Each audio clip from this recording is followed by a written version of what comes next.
next to this European fellow who was asking me what I did and so forth, and I told him. But then I started to continue to talk, and then I went on and on. He said, "The Moors. I don't know too much about thank you, brother. Too much about the Moors. Just that they were Muslims, right?" I said, "Well, yeah, the vast majority of them were Muslims, but there were also people with other faiths." And he says, "Well, that's interesting." I said, "But the Moors are also in Ireland." And then he started to kind of move around in the seat, because he had also equated the Moors with Spain and Spain only. So I said, "No, actually, the Moors went up into Ireland and County Cork. In fact," I said, "there were even continued attacks on the coast by Moorish corsairs as late as the 16th century. And a lot of these people, those Irishmen living in Ireland." I said, and when you look at names like Moor, which is pretty obvious, you see it. Or Scottish or Irish names that have the MC on the front, whether it's Mick or Mac, that's a reference to the Moors. So MacDougall and McConnell and McMarion and McMurray, etc. There's a reference to an African progenitor there. I see.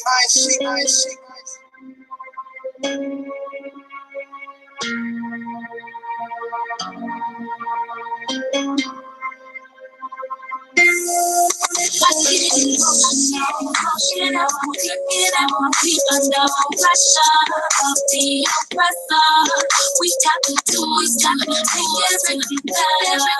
We all got, so let's join together. I get emotional, pick it up, under pressure of the oppressor. We got to do, we got to make everything better. We all got, so let's join together. Gone are the days of some rest. Where are the days of less stress?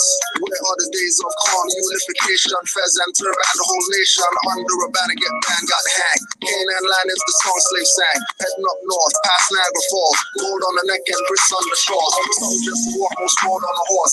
Tell memory of thee when I lost on course. Hero on my shoulder, in my ear and moss. Code of my heart with force. My families are noble, sheikhs and laws. First place of shock was Artemis Moors. Since the battle of Tours, my face on this cross and noose. My face has troops and the news. That's the telling story you use. Hang on a corner, just another noose. Hang on a rim, slave to the game. Still got a 10 cause they got me trained. Noose on the brain, no jokes, no smiles. Bruce killers' names in library files. History of Moors, America, lies and isles. In the brewery of lies, from primary to secondary. Schools, concentration camps, lockdown scary. Twisting the laws and the keys and locks. Classes, Nazis, those are not cops. Bloodstained shiny rocks. When force starts, it can't stop. But it will, with the will of the people towards self, not a church steeple. They say we equal, but act opposite. Ego sees a way and then cops it. Robbing like robbing, not giving up the call. Collecting handouts, not giving up the cure. In parts, not holistic. Mystic, natural, not eyes. Mystic, national, that's wise.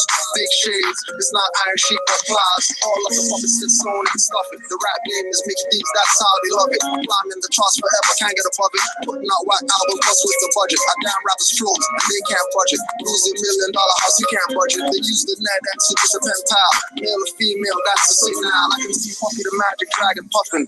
That's in a fez, man, you just bluffing. That fez should get grabbed off the head, get busting, and get cussing, some pushing and shoving. Rap nerds wanna be cool like McLovin. Rap Hitler put rap Jews in the oven. Rap nerds wanna be cool like McLovin. Rap Hitler put rap Jews in the oven.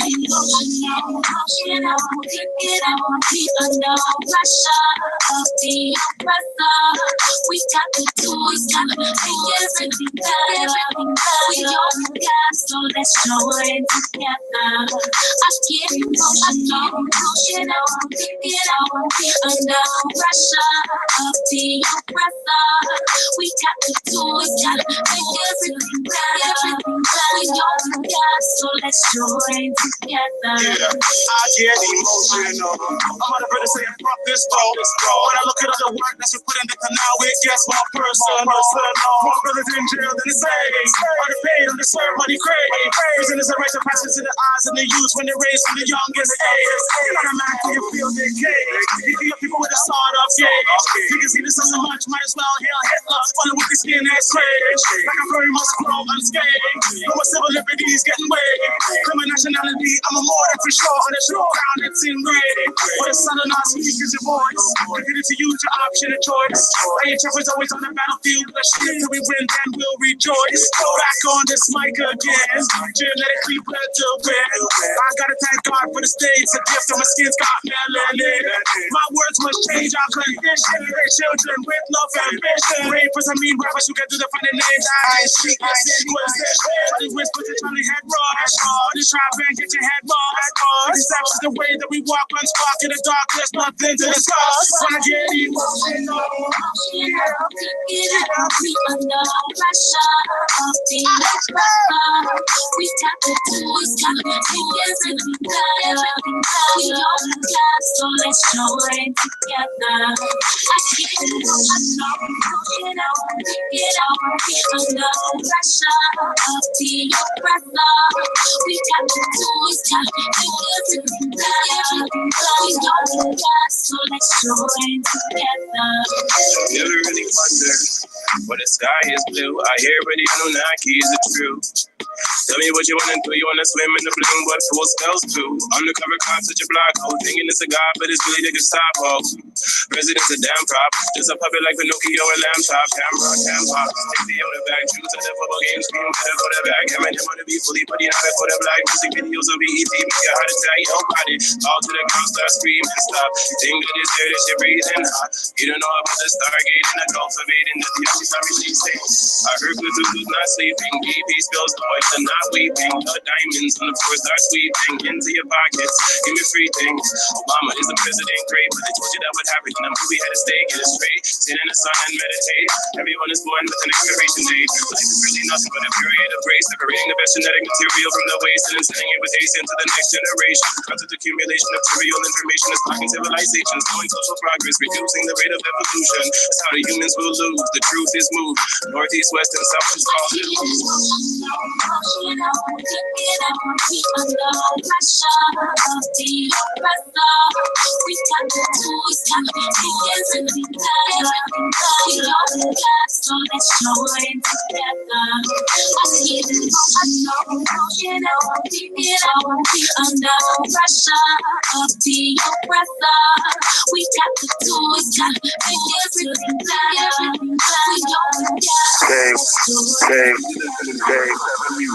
Everyone wanna just rap nowadays. No content, just crap nowadays. Piercing the lips with tats on the face. Cross on foreheads with a cush day. Marley's kills more brain cells. Street doors revolve, make them stay in cells. No service hours. They do it that time in a cellar with a fella with parking fine. What's the world coming to? Not to an end, but an end for those that can't comprehend it. Those that can't think or use faculties with no nationality with these casualties.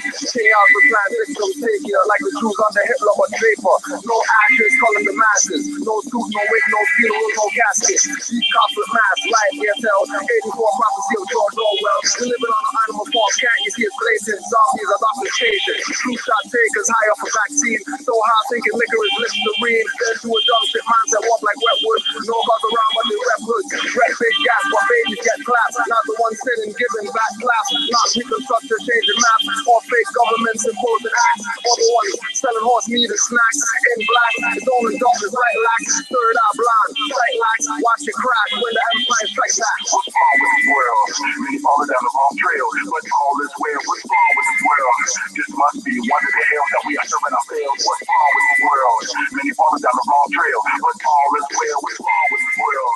This must be one of the hell that we are serving ourselves. Eternal inflation, the cause of mind devastation. Hear what I'm saying? The problem is based in creating life limitation. Only for those that understand. Let us observe the ancients of Egypt. Walk lightly going forward with this book. Symmetry declares I hold to an end. square. ET's position, 3 triangles there. Orchestrate airs, all good already there. A kind man of understanding is what I share, but I ain't teach stay true from what he teach. Frequency and range, flash out and I'll see. I left the block physical and out telepathy. On wisdom, life a game of chess till we free. Life is essence, calculate with care. What's wrong with this world? Survive it if you dare. What's wrong with this world?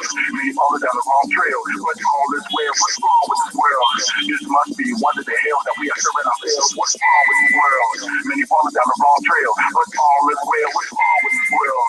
This must be one of the hell that we are serving ourselves. Mind lost the ball, don't know where it is. You guys like animals who being called kids. Guns for the time till they shooting off lead, so with heavy metal more louder than skid row.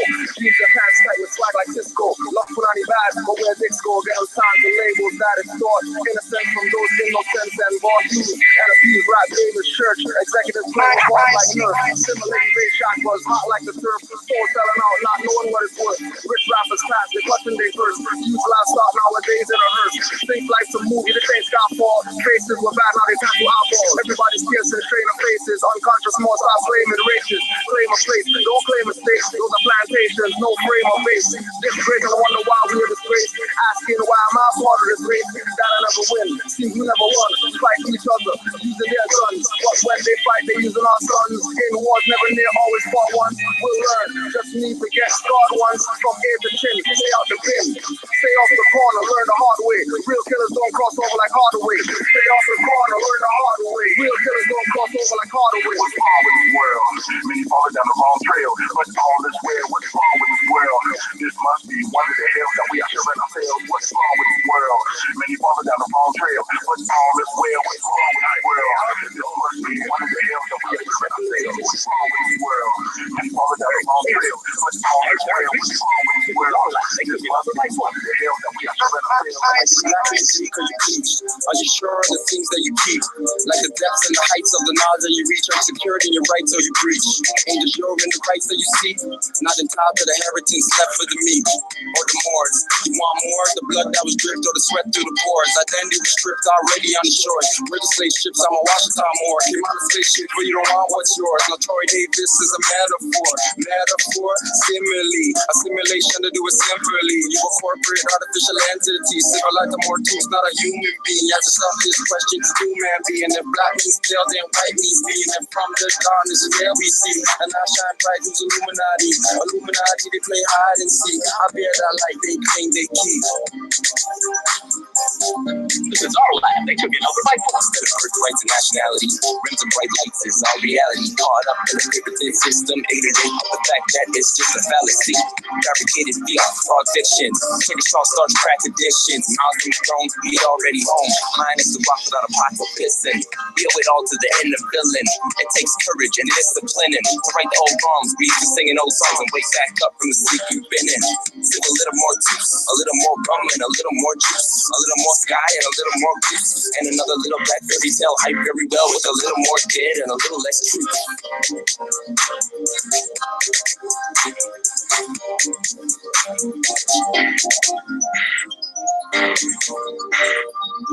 This is our land, they took it over by force. Attorney Brian Common didn't do like Lincoln before. Beat the charge saying Troy Davis is a Moor. Not a Negro, black execution hero, inappropriate persona. No, I won't get to the march. Stop playing, my weapon is pressing the charge. If I sell law and master, slaves always frontin'. Wanna fight after this war from button. Troy could have lived, he didn't have to. Be the 2011 era by plaintiff. Legal injection, get the vein stiff. NBC's always being racist. Think about it, he dressed got 2011 to prove we haven't learned since 1857. Some won't like what I'm telling. No beg fretting, rush car brief, no pelican. Slave names, no big remembering. So take sentencing and be impending. Let's see who will learn from this lesson. Blessing, dunk you in Truth Baptist water confessions. Troy tools, nationality to order, no dressing, no condiments. How many Moors must face Troy Davis type consequence?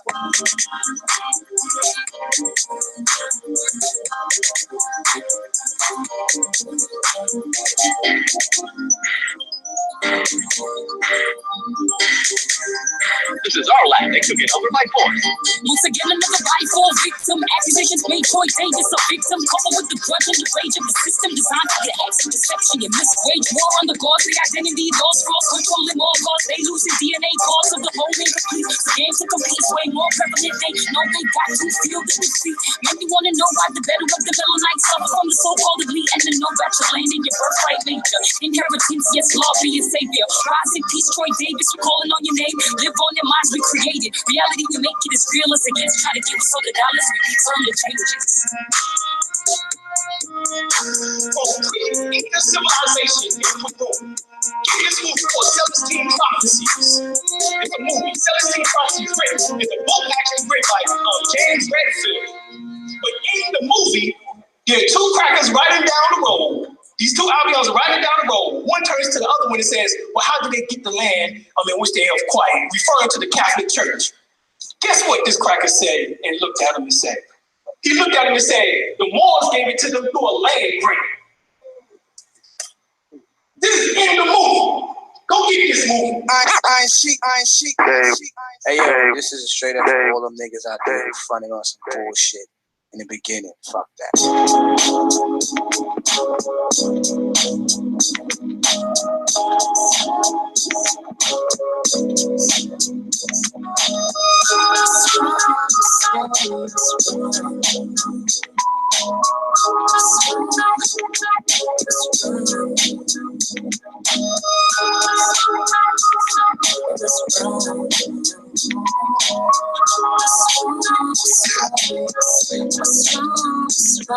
Most talk rock when they talk on wax. Mr. Talk crap and rap should rock on tax. Doing a song about Kobe, what's wrong with Shaq? Co-MVP acceptor, what's wrong with Shaq? Saw the title, wonder what's wrong with Mike. Let me install the arm, what's wrong with Dice? What's wrong today, what's wrong yesterday? What's wrong with truth, liars got nothing to say. Spirits and bottles is what's wrong with booze. No code of the streets is what's wrong with crews. Too much bias is what's wrong with news. It's not the same leather is what's wrong with shoes. I could get shot is what's wrong with blues. Knowledge as a nationality is what's wrong with Jews. You're not Spanish is what's wrong with Negro. You're brown is what's wrong with black people. No energy is what's wrong with money. It's just paper and nice currency. They're not disciplined is what's wrong with youths. Safe sex taught is what's wrong with schools. Babies having babies pulling out their hair. Well, he's the man of the house in the baby shit. Following myths is what's wrong with thugs. You're killing people is what's wrong with selling drugs. What's wrong with man? What's wrong with maps? That's not hip hop is what's wrong with rap.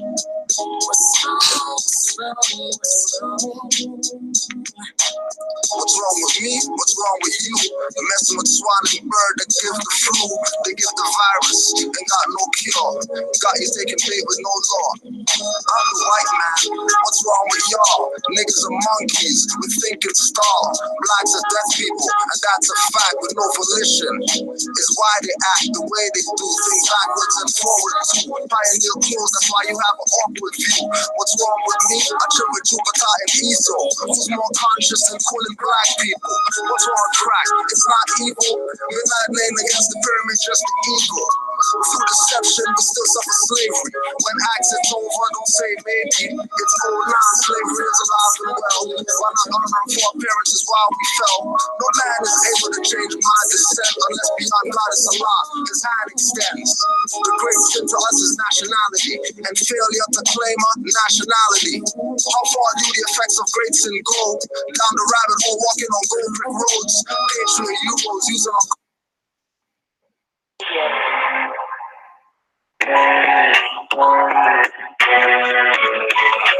More lives matter. It seems like black lives don't matter. More lives not shot in the back, running or choked out to death on the corner. They take the taser for his silence, that's the coroner. To the yellow journalists that want to work for writing facts for worldwide web press stories, always calling them black. Civil rights violated, here's on C1.7. And CIA and FBI agents, present felons with one big brother, one third. Most more are nerds, and 30 more than if I'm on the road, no biting curves. Look at the bullshit, we're fighting for survival. Making more models won't happen, common as captain rivals. Inquisition is governors and secretaries of state. got stateless on their tables like ribeye steak with no care, blood dripping. They eat blacks rare, foreigners wearing 6-point badges, pretending they're heirs to the vast the state looking relaxer. Stainless blood from after horses, raw service agua. Demons thirst when stealing pioneers and organs. Psychiatry, death industry, the stars selling black orphans and half-closed coffins. Cause legs are missing, killing stateless people, cancer won't even see remission. More lives matter. Like black lives don't matter. More lives matter. Like black lives don't matter. More lives matter. Like black lives don't matter. More lives matter. Like black lives don't matter. System, what system? Not gonna make myself no victim. Run down and kick them off, educate oneself and flip them. All those big titles are nationality strips them. Must grip reality in order to really grip them in this third dimensional illusion. Organized chaos confusion, stealing your attention. Mental intrusion, universal law, declaration of the ancient. I self-law and master from the rooftop to the basement. Root these to the spaceship, ever since all creation. Celestial foundation, ocean floor to the ranges, to the mountain tip, to the cosmic infinite. Basically, we are way above the shit. In other words, get in tune with spirit. Take a breath and accept mental polarity, gender, rhythm, correspondence, vibration, cause and effect. More lives matter. Black lives don't matter. More lives matter. Like black lives don't matter. More lives matter. Like black lives don't matter. More lives matter. Like black lives don't matter. More lives matter because everything is all sound up. It gets protected, but protected from your nasty off. Get my perspective one thing I keep to replay. All the news that I'm replay, so they want to catch off. Hurry them on to the next one. No, put them up on it down. Use them a cat fraud. Can't believe what's coming that. Can't believe what's coming. Straight ball. Michael Brown, Lazarus is back. The afterlife, visited the class brawl. Who they really want to see with the crown on high and the guards on free? I am free and your nothing is but your land or your country to see free and liberal rights. The insatiable delight of knowing thyself and bringing all injustice to light. What the fight is your claim, make your fight for the bright. I'm the mic in the night. More time for you to realize that, More lives matter. Black lives don't matter. More lives matter. Like black lives don't matter. More lives matter. Like black lives don't matter. More lives matter. Like black lives don't matter.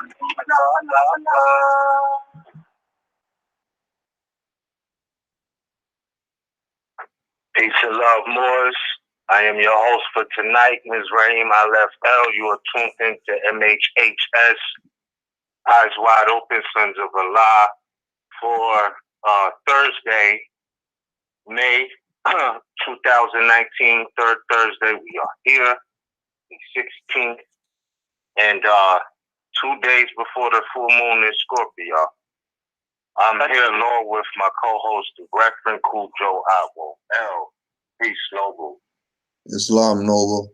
Peace and love to all the Moors worldwide. Islam.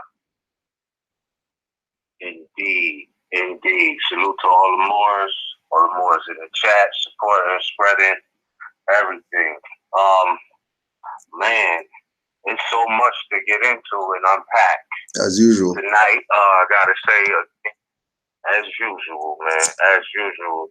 And I'm thankful again. It's like we always get the good days, man. Always. Either like right on the full moon, right on the new moon, or a day or two before it. You know? So thanks to everybody that has always been paying attention. I don't like to say following. I trust that we are all competent to make wise decisions for ourselves, but we pay attention and we learn and we check references and cross-references on this venue. So that's what we're here to do, is deposit some facts and analyze some things. So, see how the title Oh, that is a simple question, but loaded question, because you talk about the law of nations, nationality is the key. I had this conversation about a week ago, and sometimes people get discouraged because of the models that they've seen before. Like all these people try to do a revolution, go to the United Nations, and it didn't work. But you have to ask, well, what were these people's nationality, right? Because the key word in United Nations is nation, and united. On the other hand, there's a maxim or axiom, one nation, under God, indivisible, with liberty and justice for all. Who does that apply to? These are, things that we've heard since our early days. But to answer the question simply, straight off the bat, Moors, I know I'm a Moor. I know that you're a Moor, right? And it's not a tribe. It is like the umbrella for all of the tribes. So Moors is not necessarily a tribe, though you have tribes which are families of nations, right? So it's not like tribes don't exist, but they're fractions of the whole, which is the nation, right? So we're talking about Moor being a nationality, right? And that is in fact indeed what it is. There's historical documentation about Moors. We can list references prior to 1913. That's not no disrespect to Noble Drew Ali, but he was born a Moor, and he went into, the bloodline of the Moabites, Canaanites, Hamites, Hittites, etc., and our Amorite brethren, and all of these things. But when you really break it down, those were tribes. Basically families of the same nation. Like, for example, right, because we're going to get to these Aboriginal tribes of America, or the so-called Native Indian or American Indian tribes.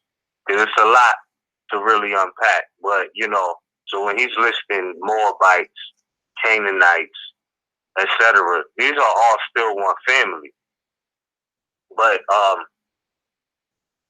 when you look at the concept of nationality, it's not strange to have tribes. Now, the illusion today that's damaging people is that they think that these words, that they don't know what these words mean. So, like, for example, they'll say Lenni Lenape is a tribe, when it's really not. It's not a tribe.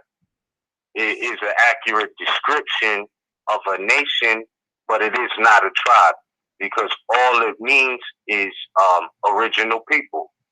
My reference to this is the book called Acres of Diamonds, A Young Person's Guide, Vineland, New Jersey. That is my reference on that. There's many other references. Matter of fact, you can actually Google it, and I think Wikipedia will tell you that that's all Lenni Lenape means, is original man. Yeah, big facts. So that's not a tribe. If we're talking about original man, then you have to identify, well, who are these original men? Exactly. Who is the original man? You know what I mean? And what was the nationality? Because, from the original people, I'm sure many tribes formed. Certainly many tribes formed. But this was still all one nation. Like, you have cousins that don't have the same last name, quote unquote, as you, but you're still family. So we can't lose the bloodline in the name game sometimes, right? We have to identify it. Like, you see the source, Moor or Moabite, that's the mother, or Asiatic, right? That's the mother word for all of these original people who claiming to be original people and don't know it. So it's like, I can say I'm Yamasee, right? But all I'm saying in saying that is I'm the ancient people. So when we translate that, like, who are they? What was their nationality, right? Because it's descriptive. It's not identifying. So that being the case, you have to be very careful about getting caught in tribalism, because it's divisive in itself. In the origins of it, it's divisive. So, people use tribes to be exclusive which in some cases is understandable, but you know that doesn't give you the overall identification. And it's been documented early that you know the original people, or you know, Moors of North America, never really accepted the brand Indian. Some of them did, but when you talk to those tribes, who so-called tribes anyway, and they say that they're Native American, not Indian, and give you the difference, you have to be on point with that. And one of the things that I find out with these so-called tribes and these tribal names and all of this is that a lot of the place names in North America today, the Europeans did not name. They actually came from original people, Moors of North America, right?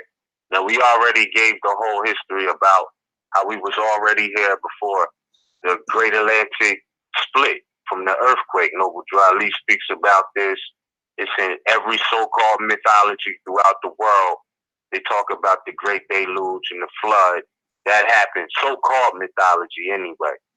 But every culture talks about this, you know, historical event with the geography and the growth and the change in the shape of the earth, if you will, that these lands were all connected. So it's no surprise that, you know, Moors have been in the Western and Eastern hemisphere prior to, you know, from time immemorial. Like, we can't even put a date on it, really. It goes back that far. But in the book, Institutes of American Law, it speaks about how tribes are just fractions of nations. Tribes are fractions of nations, and that's really all it is.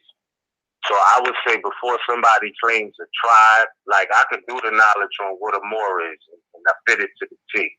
Any brown-skinned person, you know. It goes in, J.A. Rogers gives this information, nature knows no color line. I suggest you do the knowledge for yourself if you don't know, you know, because we've already done the knowledge. We have many installments on this broadcast where we break this all the way down. So I won't waste time going over that again. But I say it's to do the knowledge. So now, if you look at the 21st century, right? I mean, the 20th century, there's been many different organizations for Moors. And I said this, we was talking about this earlier. I'm like, you know, it's interesting because no matter what, no matter how much so-called history of ours gets lost, we seem to always get back to it or somehow connect to it, even if we don't know everything about why it is what it is. We just gravitate to our culture naturally. And I was speaking about how we were speaking earlier about how there's a lot of so-called Greek letter organizations or sororities, you know, and some of these women are some of the most refined people in character and in aura that you may ever, you know, come across. Like, they have a sense of refinement. And I realized that they're dealing with a certain level of culture. I don't know everything they're dealing with, but if what the image and the symbology is saying, they're dealing with the enlightened mind in a sense. How to be basically what Noble Drew Ali was teaching in the sense about character. You can feel that from them. And I say that because a couple of weeks ago, they had a convention not too far from where I'm at. And it was like a whole sea of them, but you could tell they was refined. And when we talk about Greek letters, this bugged me out because people always be... He's more not hearing you.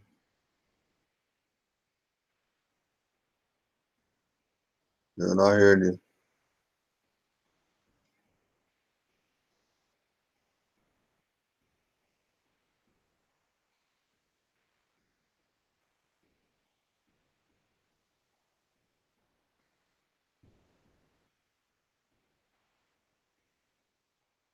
He's more not hearing you.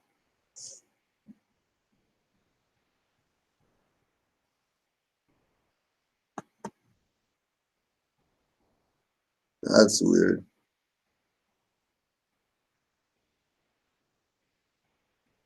I don't know what's going on. The phone's still going. I don't know if anybody else is not hearing, whether on the blog talk or.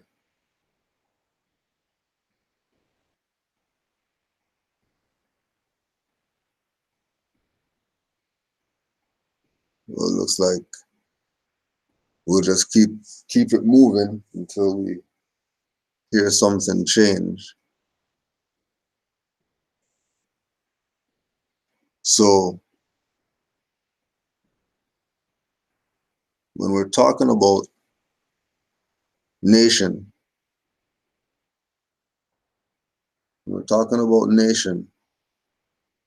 this is exactly what Noble Drew Ali was leading us to. Exactly what Noble Drew Ali was leading us to. So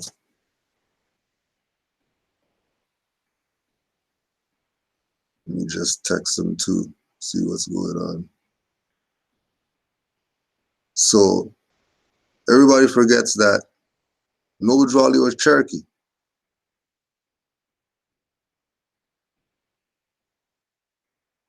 Noble Drew Ali was Cherokee. So if anybody should be talking about tribe from that perspective, if anybody should be talking about tribe,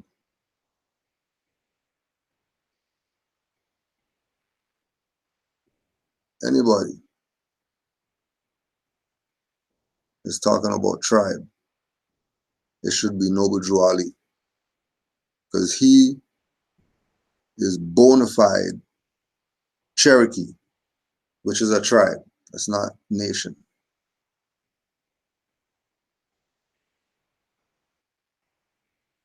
That's a tribe, not a nation. So we go to words of Noble Drew Ali to see that he was pushing nationhood.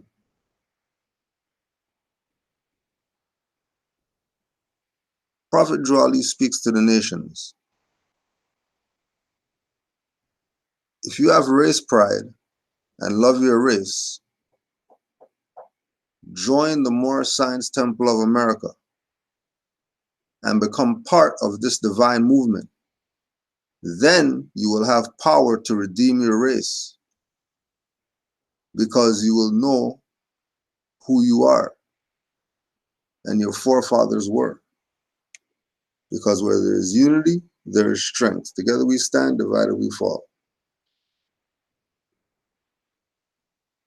I don't know what's going on. My phone's on.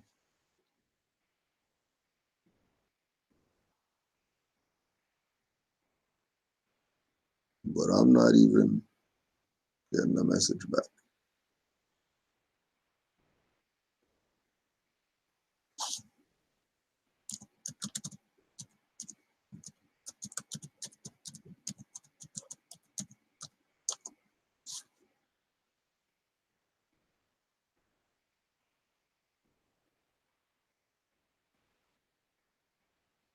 Because where there is unity, there is strength. Together we stand, divided we fall.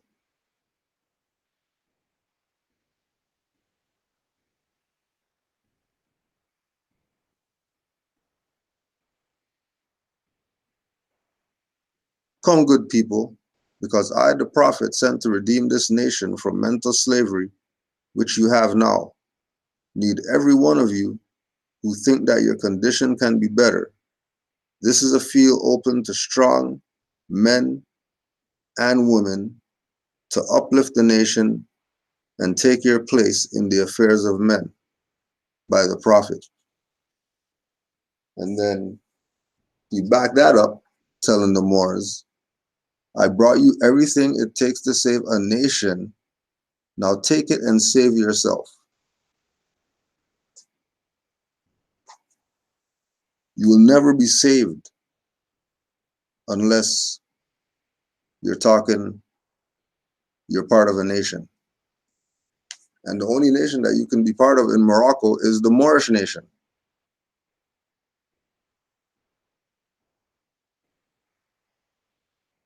Aboriginal and indigenous.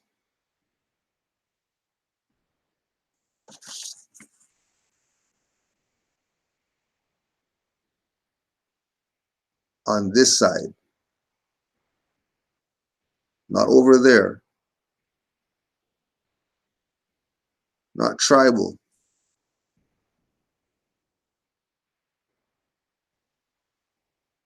Nation. National.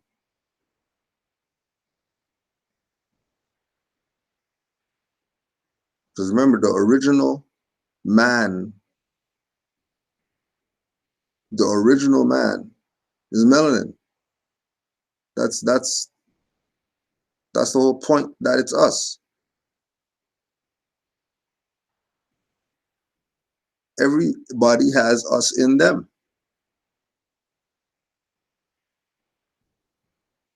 That's why we say founders of civilizations as Moors.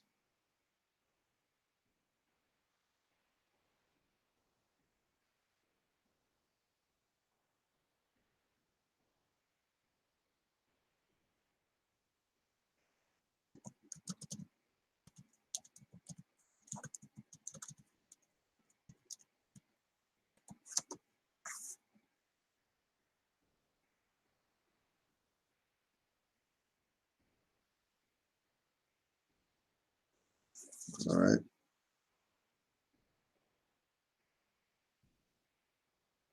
So we're the originals. Always have been the originals. And nobody else could claim to be the original but us. Because we're actually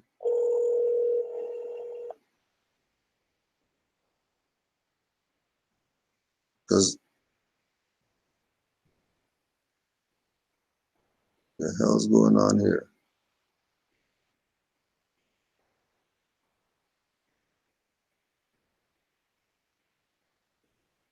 I freaking got dropped. Yeah, just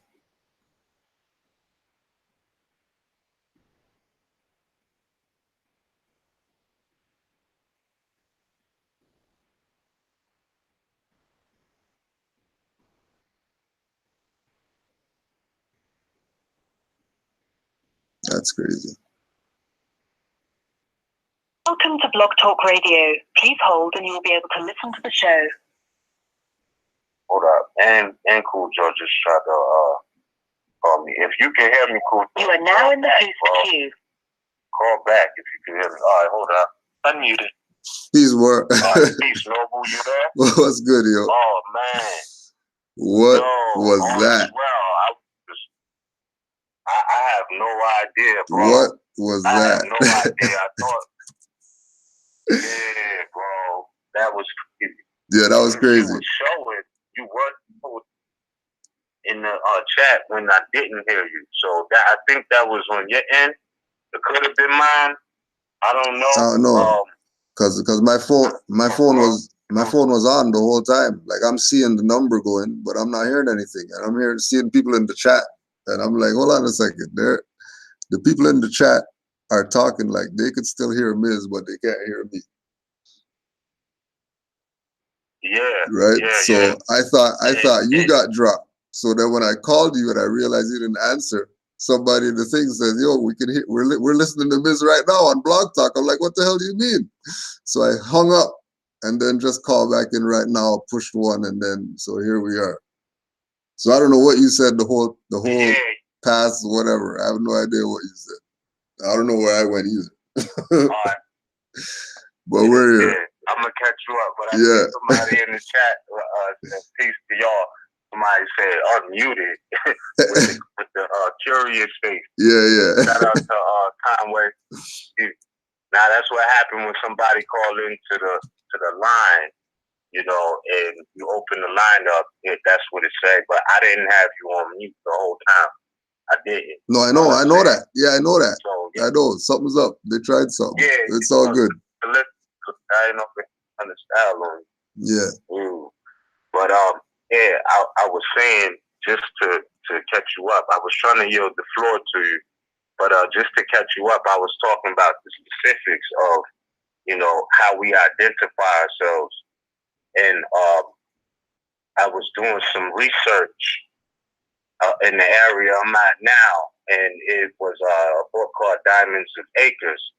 And I was saying how, you know, I found it really interesting that a land developer slash, you know, real estate type of agent type of thing, he was trying to get people to come to the place to boost the economics and to, you know, actually kind of like build the place, if you will. So when he was selling them land, quote unquote, and check this out, and he looked like the mulatto type, but when he was so-called selling them land, he would put in the contract, you know, stipulations where they have to build. Like, you can't just sell a house or not be, you know, industrious.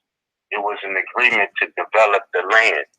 So I was saying that in this book I was reading, it was going into some of the specifics of the contract.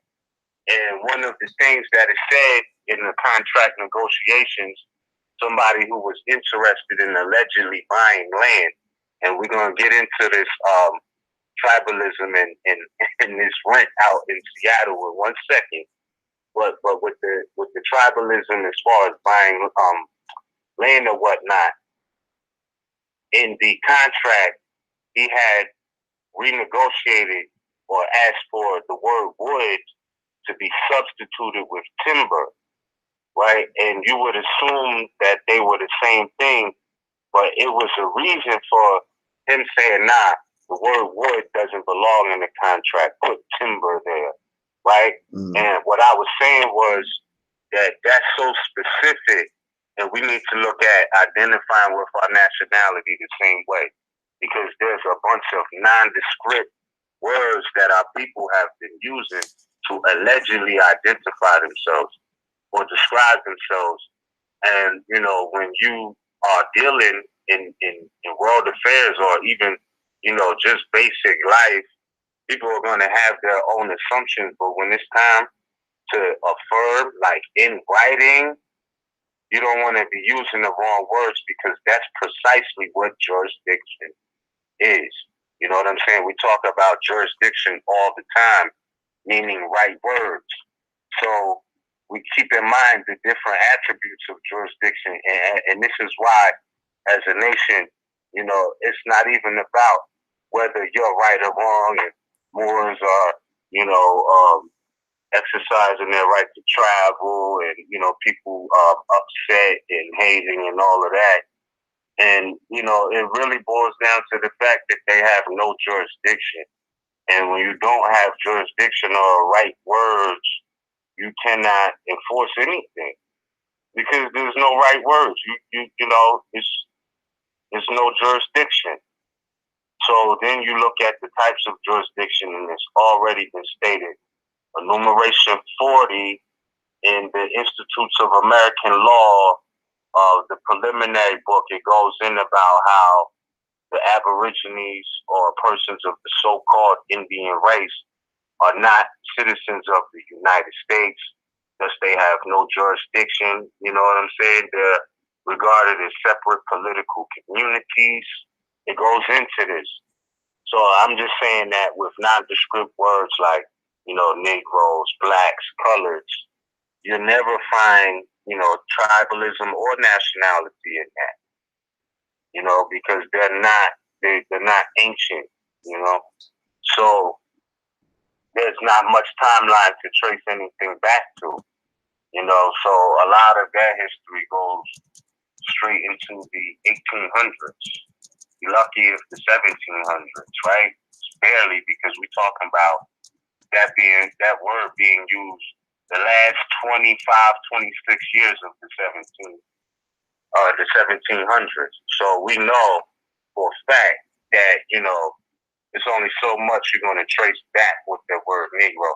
And if you try to make it retroactive, it's like some scholars do that, so-called scholars do that. Try to make modern words retroactive in the sense of, well, you still get the point type of thing, but it's not accurate at that point because it didn't exist or apply to a people prior to that. So when Noble Drew Ali says in 1774, the Asiatics of America lost their nationality for straying after the gods of Europe of whom they knew nothing about.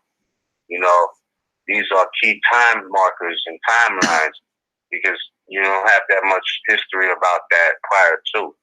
So, and if you do, what they start doing is talking about they don't refer to denationalized Moors as slaves. What they say is poor free blacks. That's what they say, poor free blacks. If you go beyond that, you know what I'm saying? And they're still trying to denationalize you in the history books. So again, bro, that's basically where I was at with it. I did want to yield the floor over to you before that, blank air, that dead air happened and whatnot. I don't know what that was about. Yeah, don't worry. They could go back and listen to it. The proof is right there. Just go back and listen to this after, and you can hear it happen. You can hear it happen. Yeah. Because I'm gonna say exactly what I said when the thing blanked out with regard to the same thing we're talking about with how you identifying yourself. That if Noble Drew Ali is Cherokee, which is a tribe of Indians, and he said forget that nationality, then none of these people speaking tribal could talk about anything. Because he was officially from a tribe. Right. And he put in all of his writings, nation, all of his writings. If you're going to get saved, it's because you're a nation, not because you're a tribe, not because you're a fraction of the whole, you're going to get liberation. That doesn't make sense. Right. Because if you're a tribe, you're admitting disenfranchisement. You're self-disenfranchising yourself from your own whole. You're cutting yourself out of the whole and claiming to be the whole. Because no matter what, even if you want to play that your tribe is a nation, even if they want to play that game, the reality is that nations are still subordinate to empires. And we know that there's no Indian empire over here, for sure. We know there's no black Indian empire in the Americas. Right. They could never trace their thing back to it being an empire. Everything goes back to who had jurisdiction over the land and the sea. And the Moors were the only ones who had that. That's documented historical facts. That only people known as Moors were in the ocean with boats. Only people called Moors. That's why mooring a boat is called mooring a boat, because Moors were the guys with boats. There's no other reason for them to call it mooring. Unless every guy who was docking a boat was a Moor. Think about that.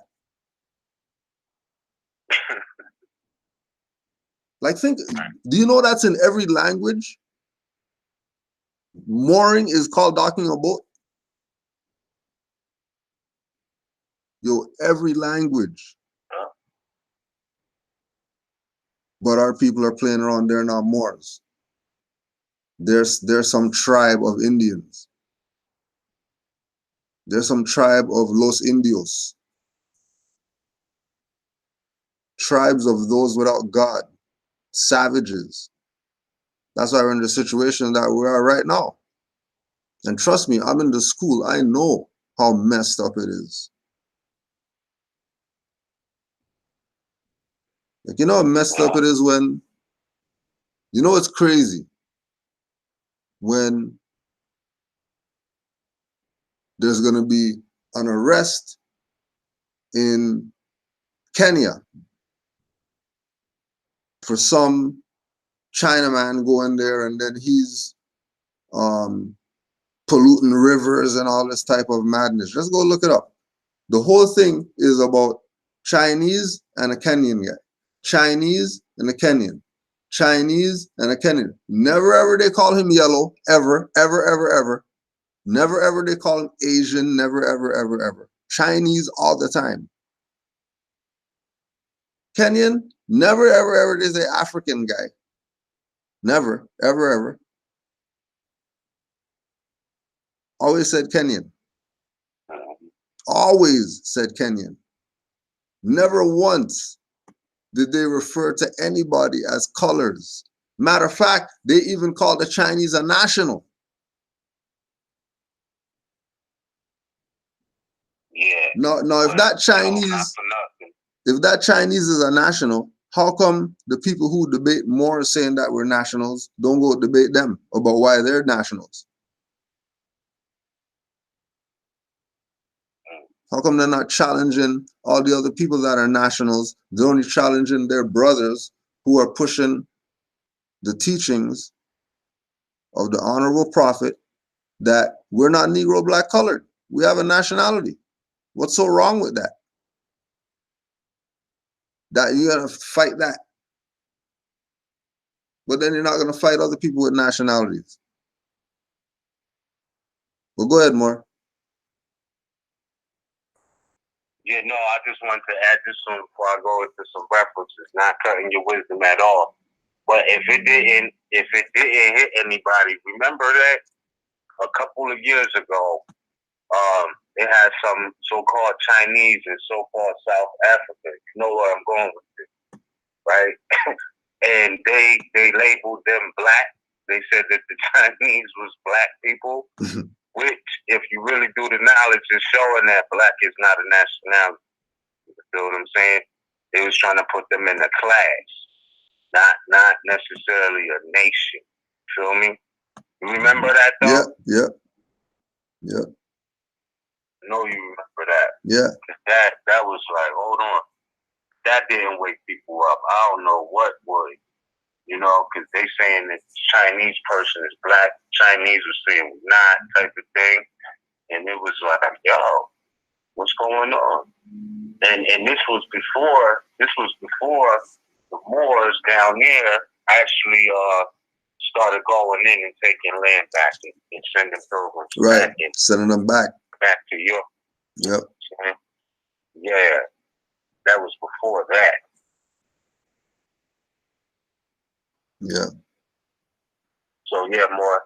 That's all I wanted to add. Yeah, on to Islam. what you're saying for right now. Yeah. So you know, never ever is the color thing coming up.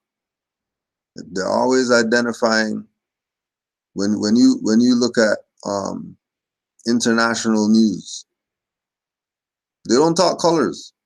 Mm-hmm.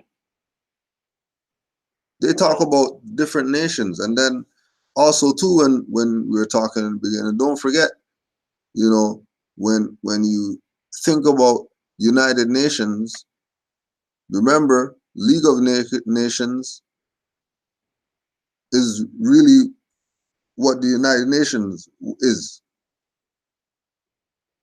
Remember, they got rid of that. Yeah.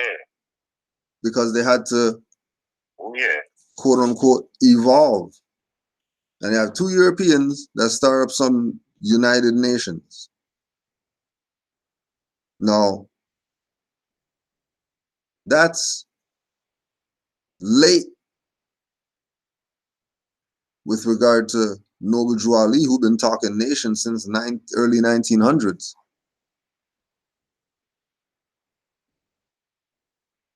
And he was speaking nation from the perspective of, I'm Aboriginal and Indigenous here. Who has some superior superior authority to my claim right now? And I'm coming from My uncle's Louisiana Purchase more? What are you talking about? How you guys have any jurisdiction over here? And this is all Aboriginal and Indigenous history, culture, Black Indian stuff. But they don't want to give honors to Noble Drew Ali. He brought the feather back and everything to show them that saying that we're Moors is saying that we're indigenous. Because this is bigger than identity. You say that you're Moor, you're tying yourself to something so vast,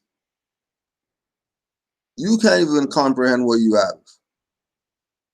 So I know what Drawley told you, Moor, it'll take you 100 years to find out what I brought you. You think you got something because you have a nationality card. You ain't got something.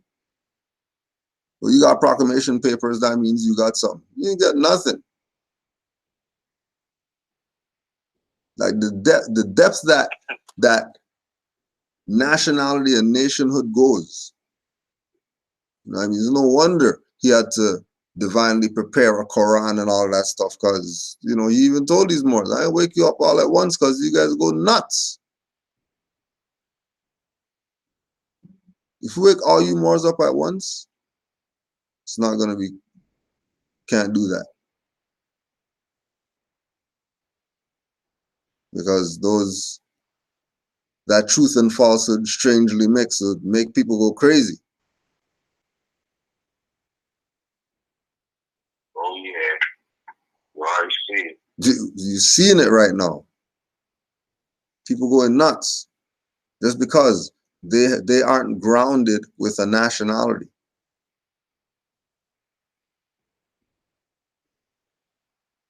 Right? Nationality is mooring yourself to this plane. Everybody else got nationality. They're grounded and they're straight. They don't got issues like our people have.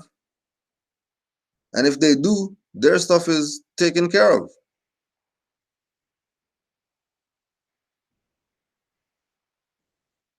Like these people in North America classifying themselves as things that they're not.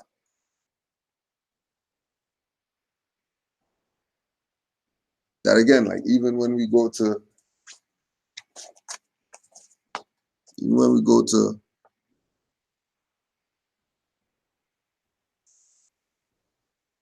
Anwar Majid, we are all Moors. He's telling you that all the frères and all the whoever, when they saw the Indians, they said, hey, those look like Moors. The Indians said, those look like Moors. Those guys with the feathers and stuff like that, oh, those are Moors. For sure, those are Moors.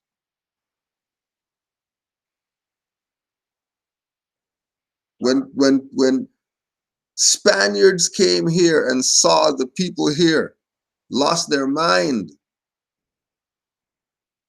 So they look just like the Moors that they just took out in Spain, and they thought they took something out. Right. They thought Granada was the stronghold. That's not a stronghold. That's a European story. That's not no stronghold of the Moors. If this is an empire, you tell me that one spot is the stronghold? Which jackass is going to have one spot as the stronghold in an empire? Exactly. Yeah, you're just gonna take all the stuff and put it in one safe, right? Yeah. And they couldn't any different because, prior to what was it, 1493, they didn't have access to the shore, to the ocean like that. So their world was very limited, bro. Very, very you know what limited. I mean? And that's not no excuse for the ignorance or nothing, but that was where they was at. Yeah. They had no idea about what was really going on in the Western Hemisphere, where there was more, prior to, them outbreaking and warring over there in the east like that. So, talking about Grenada being a stronghold, and there's like mounds, underground civilization, literally underground. We say that present day, oh yeah, that person is on the underground circuit, but like I'm talking real underground bunkers and things like that prior to, so it's like you got to take all of that into consideration. Even when we look at the mounds, there's no building you see that doesn't have a basement for the most part. Anyway, most houses have a basement. So imagine these, gargantuan structures that like, the underground was just as noticeable, if you will, as far as its ability to hold people to travel through underground tunnels and things of that nature. And places, I forgot the name of the place. It's a place in so-called Pennsylvania right now that, is mountain civilization. You go through certain mountains and it's really civilization and cities and caves and all of that. Mm-hmm. So, I don't know, bro. It's really interesting what you're saying about like the concept of Grenada just being the more stronghold over there, and I can see what you're saying from their perspective. That's how they would see that because they didn't know anything else. Right, exactly. And just like that's the same concept goes for the so-called Black Indians or whatever. If that is their claim that they're Cherokee, Chippewa, Lenni, Lenape, and all that, then they're limited in their worldview. Because none of those tribes never been off North America, South America, Central America. They don't know the world. You know what I mean?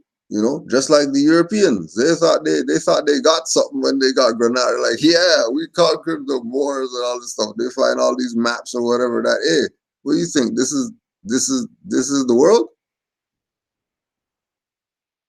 This little corner right up here, you think this is the world? You have some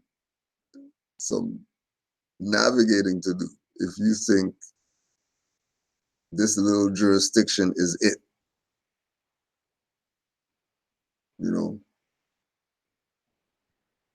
Because and then the other part of it too is again with the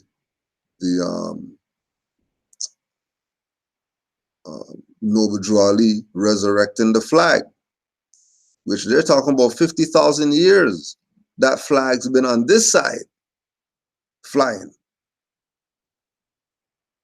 Now, if that's the case, then it makes sense why certain people's coat of arms have the Liberty cap on it, and certain people's flags have 5-point stars on it, whether it's inverted or upside down or 3 in the corner or whatever like that.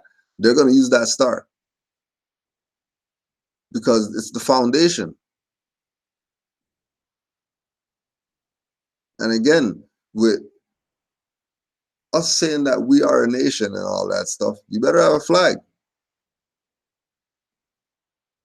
And our flags recognize there's places that you go right now, you look up, you're going to see the red flag with the green 5-point star.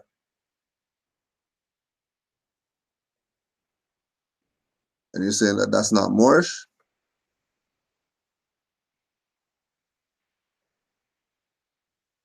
That's not our true who we are? It has to be really who we are. Just like the master teacher told us, hey, you gotta get up where you fall. You can't fall here and get up over there. If you fall here and get up over there, yeah. Oh, no, my fault. No, go ahead, Moor. So let's get a little bit. Let's get up a little bit. These are some references I wanted to add on to the conversation. Islam. You know, every time we have to talk about tribes and First Nations, I'm gonna always put this in perspective, and this will always be my references until somebody says shows and proves something different, right? But I'm firm on this, and this is from Thomas M. Cooley's Constitutional Limitations, Volume 1, Page 1, Chapter 1. It says the terms nation and state are frequently employed both in the law of nations and in common parlance, which is language, as importing the same thing. But the term nation is more strictly synonymous with people. And while a single state may embrace different nations or people, a single nation may be so divided as to constitute several states. So again, back to what you were saying about this being an empire, whatnot. You know, nations can, and it's really still one nation, but basically, you know, states would be like tribes in that sense. You know what I'm saying? So a single nation may be so divided as to constitute several states or tribes or whatever.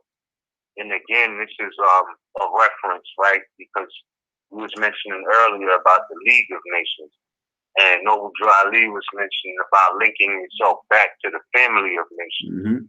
So this is from John Bouvier, Concise Encyclopedia of Law, Francis Rawley's third revision, page 1366.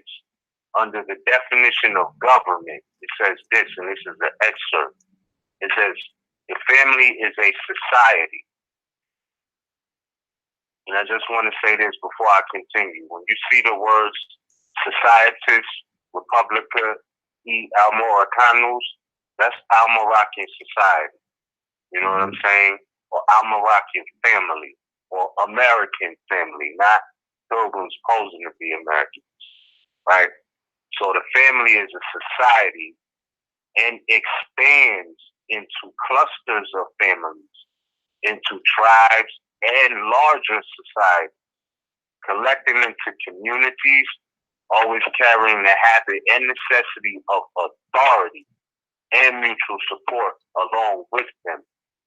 So what I'm saying is, you know, if we're one family bearing one free national name, right, and it's telling you in law, Jean Bouvier's Concise Encyclopedia of Law, Francis Rawley's third revision, under the definition of government, that family is a society and expands into clusters of families and into tribes and larger societies. So you have to understand that all of these so-called tribes are still really that one family bearing the one free national name, not two free national names, like not, whatever tribe, Blackfoot. All of this is modern. These are European names that they put on people because, that's how they do. They give eponyms and things like that to people. So keep that in mind. You could do the knowledge and do the research for yourself. It makes so much sense when you really do the knowledge. And I just wanted to say that to add on to the fact that, family first is nation first. And, clusters of families or tribes are still part of that one nation. And that's recognized in law, not emotionalism or belief. Like, that's real facts and real law. And I don't know why people are so scared to be themselves when it comes to these European institutions who are actually supposed to be there to serve you. I don't trust all of them. Like, you have corruption everywhere, but still in all, you could do this simple test to this day. All of them do, in fact, take an oath to uphold the Constitution. You can do the knowledge for yourself at the City Hall. Noble Drew Ali told you to go in the intelligent tone to, and you can obtain any so-called politician, mayor, policy enforcer, policeman. You can get all of their oath. You ain't gotta argue with me or none of that. You can go do it and see that I'm telling the truth. You know what I'm saying? They do take an oath to the Constitution, which is the law of the land. The law of the land, not the law of just, DC or the law of the American land, fam. So, that's really what it boils down to. And another thing, when we talk about our autonomy, it's another piece in the John Bouvier's Concise Encyclopedia of Law, Francis Raleigh's third revision, page 1366. And it says, as society originates with family, so does authority or government. Nowhere do men exist without authority among them. Even though it were but in its mere infancy, men are forced into this state of things by the fundamental law that with them and them alone of all mammals, the period of dependence of the young upon its parents outlasts by many years the period of lactation, so that during this period of post-lactational dependence, time and opportunity are given for the development of affection and the habit of obedience on one hand, and affection and authority on the other. Now, see how many times that word authority is in there, as well as mutual dependence. And again, that's from the Bouviers. So I'm saying that to say that, if they're telling you, this European telling you that, a society originates with family, so does authority or government, what more do you want? Mhm. Like, really be yourself. You know what I'm saying? Not really, be yourself. You know what I mean? Because you have a nationality, and that's where the authority or government is at. So, you can see that structuralized in your household.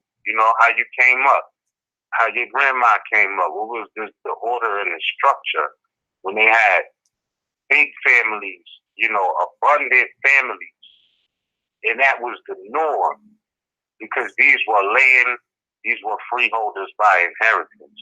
You understand? So they had land to deal with. They know they had to produce and reproduce and things of this nature. That's what it was. So, fruitful and multiply. And that's your government. You know what I'm saying? But, in that mind state of not, being yourself or not understanding your autonomy and wanting to, be a part of the United States. And I'm not saying this to be radical, extremist, or none of this, but that this has been this has been known since early 1900s, 1800s, 1700s, since the Europeans got here, because I think that some of us are so much in this mind state like, oh, all brown-skinned people was defeated. Yeah, right. Like, really do the knowledge of the so-called Seminoles. Yeah. I understand this Trail of Tears and all of that, but remember they kept coming back too. You know what I'm saying? Remember the fact that George Washington had to call the war off because Moors wouldn't stop fighting and taking possession of their land. This is about territorial jurisdiction, in that aspect. And don't let nobody scare you out of that being the case. Because from what I've studied, what I've known, you know what I'm saying, whereas the facts have never been rebutted, the facts. Emotionalism, all of that, opinionated, yeah, okay, everybody got their opinion, but the facts is when you talk about status, you're talking about the state. So, if you don't, on one hand, you say Lenni Lenape or Yamasee or whatever, and, you're limiting those original people to one area of North America, you already off the track. Because the ancient people or the original people of North America, South America, Central America were travelers, you know what I mean? Yeah. Navigators, navigating elves, you know what I'm saying? And they weren't apes.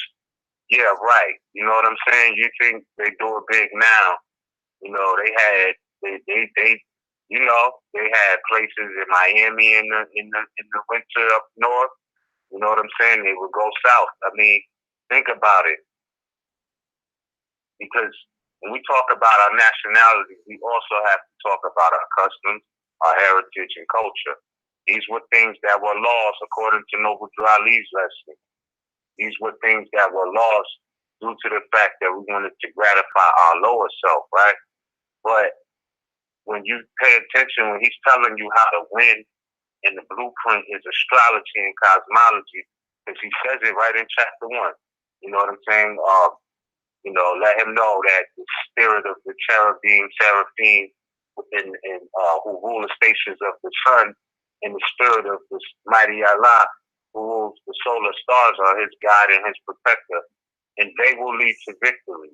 Well, you know, you think that was unknown? Like, you think astronomers aren't also bird observers? Like, they know to watch nature because birds are the best astronomers or sun followers that you will ever know on this planet.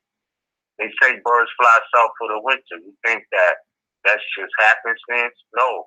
They're in tune with the stations of the sun, which lead to victory. And people have adopted that same pattern for, you know, a life. If they live a life of abundance, there's many people in the north who will go down south to so-called Miami for the winter. And on that note, keep in mind that Miami is actually a tribe of Aboriginal people of America. Miami isn't really a place name. It was a place named after people. You feel me? Like, Miami is actually a tribe that came from the middle region of North America, like right up in the Mississippi and all of that. So remember that all of these places were named after your ancestors. Even Seattle, which was one of the things that sparked this conversation for us tonight about these people in so-called Seattle who are now being paid rent because they're saying that, you know, this is our land, and the so-called this is what they said, the United States hasn't lived up to a treaty that was made in 1855, and they basically went like on an independent route to get reparations by starting what you call it, a fund. I don't want to say the fundraiser. Yeah, it's like they open an account where something like that. They open an account where people can pay those who are claiming to be the Aboriginal or indigenous people of the so-called Seattle area. Now, what I learned in the studying this particular article that came out on May 9th, and this has been having some rumblings since 2017, is that Seattle was also named after an Asiatic of America who was of Moorish descent. And his appellation was Sial, like Siahl. And I still see Al in there. Yep. Somehow you scramble that. I see Al. You know, I don't want to over speculate, but I see a lot. No. You could be a conspiracy theorist, yo. Go ahead. I mean? Like, go ahead, yo. I see a lot in the word, bro. And it's like you know, sometimes we don't do the basic knowledge of what's right in front of us, what's really being said. So when I look at it, I'm like, damn, like these Europeans really did not come up with nothing. Kansas is an Aboriginal appellation. Mississippi, you know, in the book Pictorial History of America, they go in on the Aboriginals. Matter of fact, you about to have me pull this out because I know that I mentioned this before, and I want to go back to this because, you know, people think that Moor is just tripping, like, you know, we're not Aboriginal here, and, you know, we're just trying to claim some land type of thing. Right. Well, really, all of it is ours.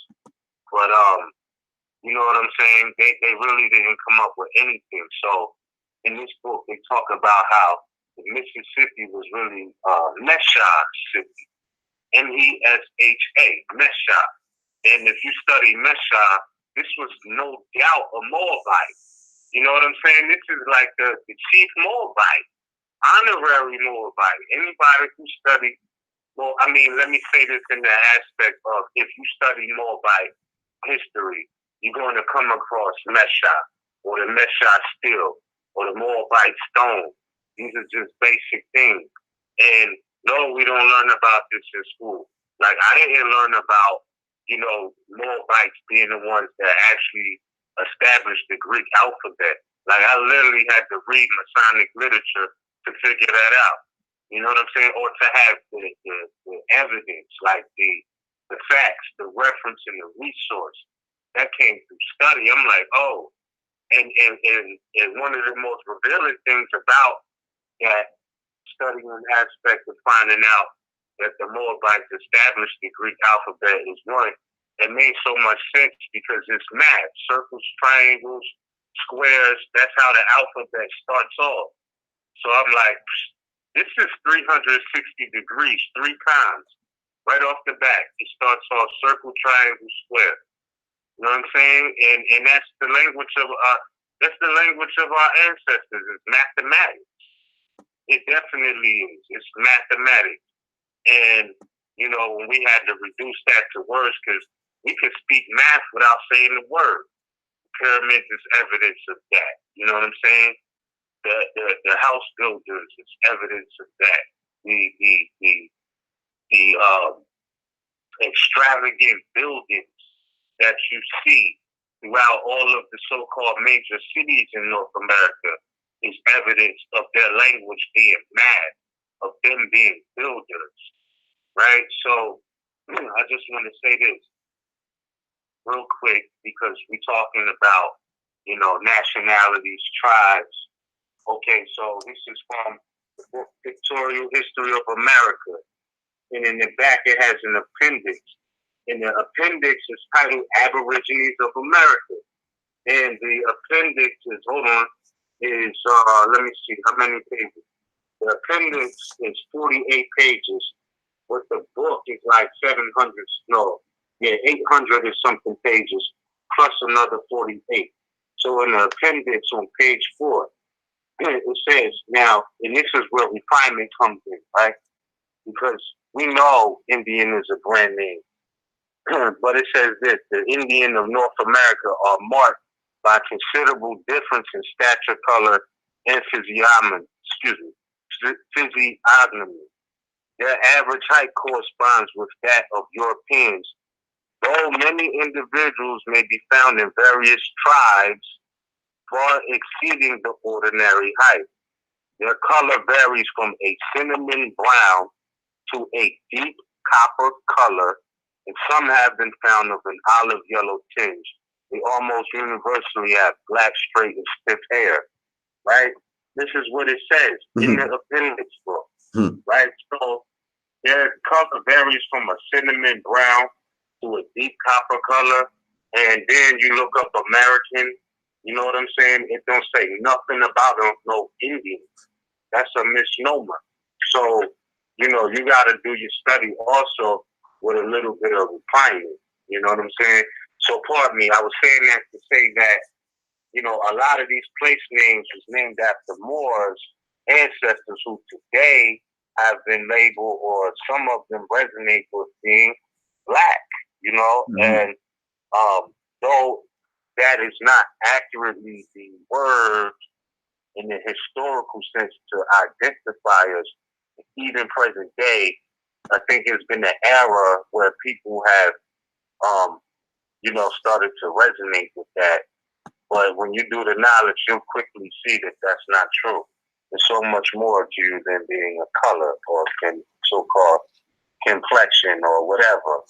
You know what I'm saying? So I say that to say that, nationality is the key. You see this, like I referenced earlier, in the Thomas Cooley's Constitutional Limitations, Volume 1. And then we say, well, all right, so we Moors, now what? What does that mean? Well, that means that now you're dealing with international law protections. And you need to know that this is the case. Indeed, whether you are at the United Nations or not, if you have a nationality, then international law is always a reference point for you when it comes to people of other nations. And I want to say this for Moors who are about their nationality and are dealing with law and civics, justice, and things of this nature. Remember, in international law, nations have maxims. So, enumeration 3,726 from out of the John Bouvier's Institutes of American Law. In the Book of Equity, it says maxims or rules or principles of law universally admitted as being just and consonant with reason. And I want to stop there because Noble Drew Ali said he was a universal prophet and his philosophy will be universal. So keep in mind that all of this is in tune with that. And again, this is enumeration 3726 out of the Book of Equity in the Institutes of American Law. Is if you know your ancestry, these were people who were dealing with energy of equity as well. There is no law without equity. That's a farce. That's not real. Because, you know, it speaks about the securing of equity in the American Constitution, Article 3, Article 6, check it out. So these are things that you need to know as far as what your DNA makeup is, because every nation has maxims. Now check it out. It's speaking about maxims. To continue, it says, they are something like axioms in geometry. Remember, I was just speaking, our language is math. Many maxims are merely the statement in short and pithy sentences of principles which claim the assent of mankind. These existed before the law, for it has been well observed that nations have been found without laws, but none without maxims. Period. Such maxims may be considered as fragments of the natural law, which was promulgated at the beginning of the world. This is a law book talking like this. This is real talk. I just wanted to interject, like, keep in mind, this is from a law book. It goes on to say, of this kind are omni magis continent NCB minus, which what that means is, in the like, other maxims derive their effect from the law and have been adopted after the experience of ages. Most of the examples we shall give in this chapter are of this kind. Sometimes the law arises from the maxim, and it later assumes the office of the former. Hence the necessity of understanding them thoroughly. After having inspired the law, maxims remain and watch over it, and in its midst, somewhat like a lamp in the midst of the sanctuary, enlightening the points where the law applies and showing those where it does not. Damn, you know what I'm saying? Like, if that wasn't divine and natural, just that paragraph from the law book itself, it's talking about, you know, maxims like a lamp in the midst of the sanctuary. I remember in the Red Book, it talks about they have cast their lamps at the demons, and now they have no light or something like that. I don't know. I don't think I'm quoting it verbatim, but it was something like that. Seen the demon in the wild and cast their lamps. Yeah. They cast their light. Yeah. And then they had not a gleam of light.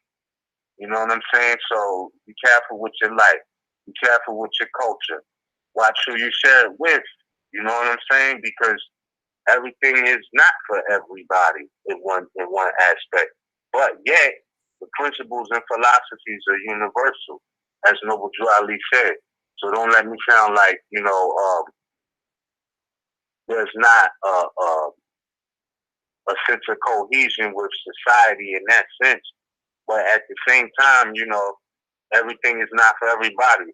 You're not going to treat your brother or sister that you know is up on chapter 25 like you would treat somebody that you don't know, like what they about, what their culture is, what their heritage is, or what have they cultivated to practice in that sense. You know what I'm saying? Because remember, in Django, you got Stevens.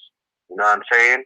So Stevens and Django don't always get along, although they are from, you know, the same nationality. They are bred a different way. And you just got to accept that some people ain't built for that. You know what I'm saying? They will be the ones crying when their slave master passes away, while others will be rejoicing that the devil died in a sense. You know what I'm saying? Right. So I say that, yeah. And I don't want to choke the floor, but I want to leave it with this, right? Because we're talking about nationality. And again, this is from the preliminary book of the Institutes of American Law, enumeration 10, John Bouvier's. It says the law of nations, not tribes, but nations, is a system of rules. Again, that's math, deducible by human reason from the immutable principles of natural justice and established by universal consent among the civilized nations of the earth in order to decide all disputes and to ensure the observance of good faith and justice in their intercourse, which must frequently occur between them, or it depends upon mutual compacts, treaties, leagues, and agreements between separate, free, and independent communities. The law of nations, just Jenkin, has of late years been called international law. Nations with regard to each other are considered as individuals, and the law of nations is to regulate the differences which may exist between them in their national capacity. They are in a state of nature and must be considered as so many free and independent persons living in that state, and therefore the rules of natural law are to be applied to them. International law is generally divided into two branches: the natural law of nations, consisting of rules of justice applicable to the conduct of states; the positive law of nations, which consists of the voluntary law of nations. The positive law of nations, which consists of the voluntary law of nations, derived from the presumed consent. That's the second time you heard that word consent of nations, arising out of their general usage. The conventional law of nations derived from the express consent of nations as individuals, as evidenced in treaties and other international contracts or compacts. The customary law of nations, which is a tacit consent to certain rules which have been observed by them. The law of nations has been divided by writers into necessary or voluntary, or into absolute and arbitrary, by others into primary and secondary, which later has been subdivided into customary and conventional. Another division is made into natural and positive. All right? So I'm just saying, don't think that people who know law don't know about the law of nations and the power of you proclaiming your nationality. Because now you're coming from a position of distinguishing yourself from other nations, thus international law applying. But without a nationality, it really is a no-go, man. Because if you're bearing a slave brand, you can't ever forget. I don't care what nobody tells you. The United States of America was founded off of the natural energy of natural people as a current or a currency or their natural law energy to do what? To produce. So they know that they needed labor, right? And the whole aspect of slavery was having people do enormous amounts of work without compensating them. that was what slavery was about, so-called slavery or servitude. And in certain aspects, involuntary servitude. And in other aspects, voluntary servitude. You know what I'm saying? But when you proclaim your nationality, you need to understand what you're really doing. Like, we understand that we Moors. I know I understand that, but I also understand what that means. Like, in the law of nations. You know what I'm saying? So, you know, having national pride, like Robert Ali was talking about, those that have race pride and all of this. And we know it's one race, which is the human race. Mm-hmm. But again, like I said, you know, families are not even like I said, with the law, sources of laws have said, and this has been around since, you know, 1900s. And no, it's not outdated, because the Constitution is still valid today, and that was established in the 1789, 91, etc. So, you know, some things are immutable. Like, you know, the law of nature is immutable, meaning the same laws of nature that apply today applied 500,000 years ago, 500 years ago, you know what I mean, 50,000 years ago. These are just immutable laws of nature. There's immutable laws of math. There's immutable laws of, you know, creation, how we all got here. You understand? So it's like, keep in mind, nationality is key. And if you don't understand the power of it, like, it ain't like, oh, proclaim your nationality so you can be up under the jurisdiction of some pilgrims. Like, come on, man. It wouldn't even be no need to do that if that was the case. You understand? Like, because like it said in the book of Equity, you know, nations are considered as individuals. You know what I'm saying? So it ain't to be, it's to be, you know, united with the family of nations, but also to understand our distinguishments too.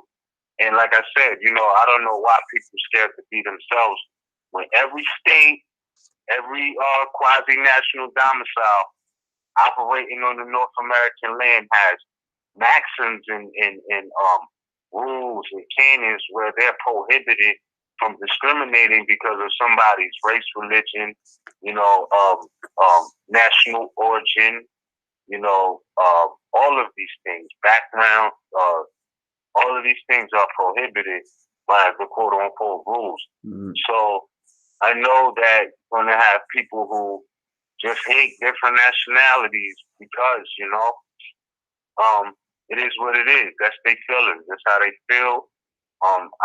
You know, it's not a shame, but we don't have control over other people's feelings, views on the world, how they view other people.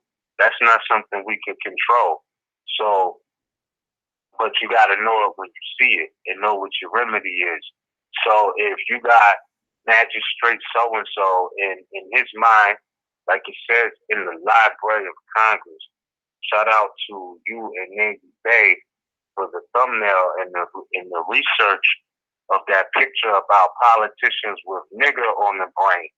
You know what I'm saying? They from the jump, they looking for you to even smell like you don't have a nationality. Yeah. And so they can have their way with you. You know what I'm saying? Because that's how they've been getting off. That's how they've been getting off and making their financial gains. You know what I'm saying? People talk about Wall Street and all of that. Well, the original Wall Street was Shockoe Bottom, and they was the product was natural people. All right, so let's not get that confused either. That's how this is what the United States of America was about. You know what I'm saying? And of course, it had to come to a stop. But even since back then, you had so-called slave traders.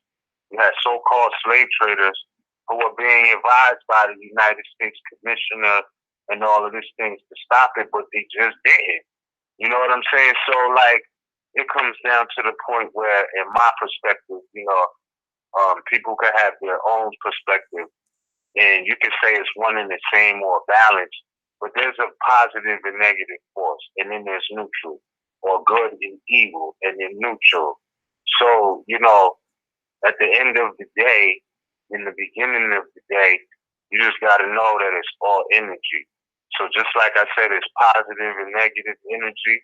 It's positive law, and there's negative law. This is science, man. It's in the law. It's in American law because it was handed down from the mathematicians, best known as Moors or Moabites. Moors, man. You know, today called Negro, Black, and Colored people. So, and though I said the so-called, they're called that, but you know, and I don't have to keep explaining, but I will make it clear that, you know, that's what the brand name was. Just like they used to brand people with irons to say, you know, to mark you, something like you get branded with a hot iron to mark you as property or a slave. Well, they just stopped using the hot iron, and now it's in words. It's in the language. So my fault, bro. I didn't want to choke the floor, nothing like that. Oh, you straight, boy. But when we talk about tribe and nationality, you know, it's a lot of law that backs up being a national.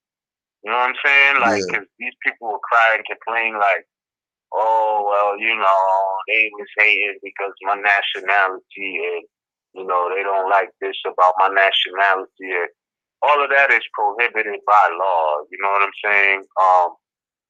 What they do outside of that, you know, you know, we're not there when they're making backroom court deals and shaking hands about, you know, the attorney gonna get 40% and the court gets 60%. Like, we're not involved with none of that type of human trafficking thing. But what we do know is that, you know, the law is the law. And when you talk about nationality, now you're getting more extensive with the law, with equity. Right. And if you don't know that, then why are you proclaiming? You might as well, if you're proclaiming your nationality because you think it's a fad, you know, then you're doing it for the wrong reasons. You know what I'm saying? You better know about the law, international law, equity that goes with that. You better look up the word government, whether it's been written as, what it means. Don't believe me, look it up. You know what I mean? And you'll check out and you'll see that what we're saying is absolute fact. The references that I gave are absolute fact. So, my fault, bro. I'm going to yield the floor to you for now. Nationality is the order of the day, and there's big responsibilities that go with that. You know, there's no point in having a nationality still looking for a babysitter or to be a minority, right? Because once you come into your own, then you come into your own proper person in propria persona, right? You at that point, you really should not be even looking for a babysitter. Like, in the sense of do everything for me. Like, this ain't that. You know what I'm saying? This is not that. You know what I'm saying? Do for you and you do for all of us. That's really what it is. Do for you and you do for all of us. And we all do for each other. But this is not about, you know, having to hold your hands and, you know, it's like you proclaim your nationality to anybody, to the rest of the world. That means you took the training wheels off. You know what I'm saying? That's what it means. That's how they see it. Oh, you ready to ride out? You don't need training wheels because you're saying that you're competent. Right. You feel me? You saying when you declare your nationality, you have proclaimed, or you proclaim your nationality. You just say to the civilized world, and even if they're not civilized, it could be a magistrate in a de facto courtroom. But when you proclaim your nationality, what you're saying is, I'm competent. So at that point, they're going to hold and look at you on another level. Now, yeah, they are tricksters. I've seen it, but you know what I'm saying? Can the devil fool a Muslim? The answer is emphatically no, not in these days. So when you see that, you're supposed to be on it already. Like you're supposed to know that they coming with the tricks and gonna try to trick you and see if you about what you say you about. But the magistrate tell you something like, cause I remember when the magistrate told me when I was 17, 18, and he was like, you don't have a right to reserve your rights. Now you know how stupid that sounds. But if I would have believed him, you know what I'm saying? He'd have been like, you're fool. You are fool for even believing that shit. Like, you believe that? You know what I'm saying? Because I said it. So, that's basically where it's at. You proclaim your nationality, he looking at you like the training wheels is off. And you better know not to be fooled, you know what I'm saying, by no magi, devil energy, any of that. And I'm not saying, and we can take that to a whole nother level too, because good and evil, or God and the devil, you know what I'm saying, reside within. So, but that don't mean that there ain't many without you, outside of you. So you gotta know it when you see it, and understand that, you're not supposed to be getting fooled by these people. Not like that. So I say that to say that I'm proud of my nationality, you know what I'm saying? I'm not saying it makes me holier than thou, but I know what it has done for me, what it has done for others. I'm glad I was, introduced to this relatively young so that I could grow with it even more as I develop in life and will forever be growing. Like the mighty oaks, or the cedars of Lebanon. We keep growing.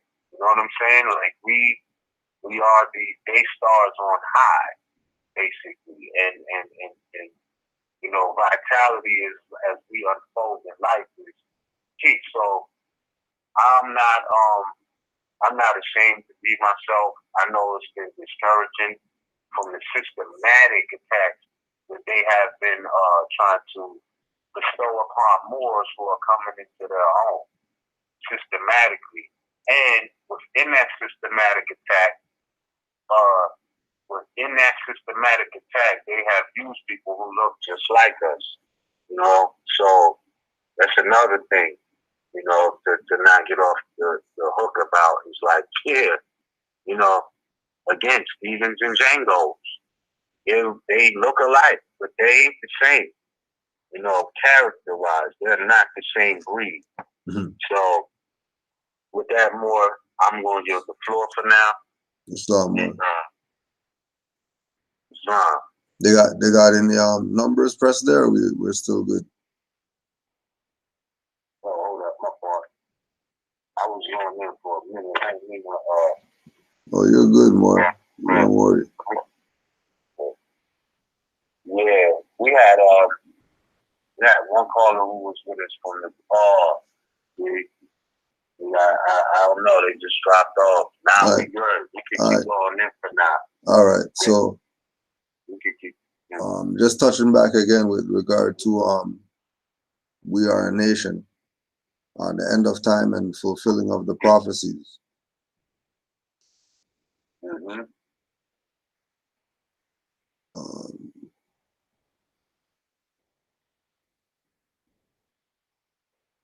We, as a clean and pure nation, descended from the inhabitants of Africa, do not desire to amalgamate or marry into the families of the pale-skinned nations of Europe, neither serve the gods of their religion, because our forefathers are the true and divine founders of the first religious creed for the redemption and salvation of mankind on earth. Therefore, we are returning the church and Christianity back to the European nations as it was prepared by their forefathers for their earthly salvation. While we, the Moorish Americans, are returning to Islam, which was founded by our forefathers for our earthly and divine salvation.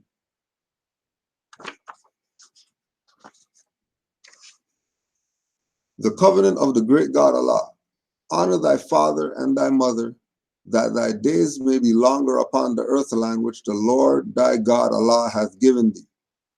Come, all ye Asiatics of America, and hear the truth about your nationality and birthrights, because you are not Negroes. Learn of your forefathers' ancient and divine creed, that you would learn to love instead of hate. We are trying to uplift fallen humanity. Come and link yourself with the families of nations. We honor all true and divine prophets. Now he gave Moors the blueprint. He even built some stuff and all that so Moors could have something. Gave us our constitution so we can practice, so we can know what it means to be a nation. This is what Moor Science Temple was about, teaching us how to be a nation. That's why you had grand chiefs and governors and all that stuff, just like them, because we were practicing to be a nation.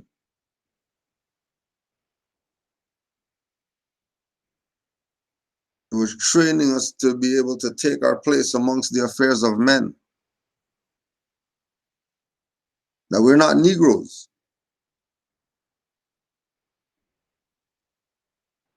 Because remember that practicing is for self. This is for self to be able to be what it's supposed to be. Again, going back to, if we're saying constitution, and then we go into astrology, now you have zodiac constitution that you have to incorporate now. So you can stimulate the energies properly. Because us being a nation is strictly based in us knowing the truth about our nationality and our birthrights. Knowing the truth about it. Not just go YouTube and see some guy talking or whatever. Like actually you going and doing the truth. I heard more talking about the amount of books that he's read that's made the same point to make him know that, yeah, it's all about nationality. Because it ties you to something bigger. As soon as you start talking nationality, you're outside the scope of the layman, the commoner, the simple-minded. We just want reparations, but we don't even know what we're going to do with it when we get it, but we want it. You know, certain things are backwardness. And Noble Drew Ali said, forget all the backward stuff. Let's start somewhere, that this is divine first. First thing you need to do is get rid of that damn religion that you claim is yours, that you got from the colonizer. Just like the name that you have that came from the colonizer. Just like the food that you eat came from the colonizer.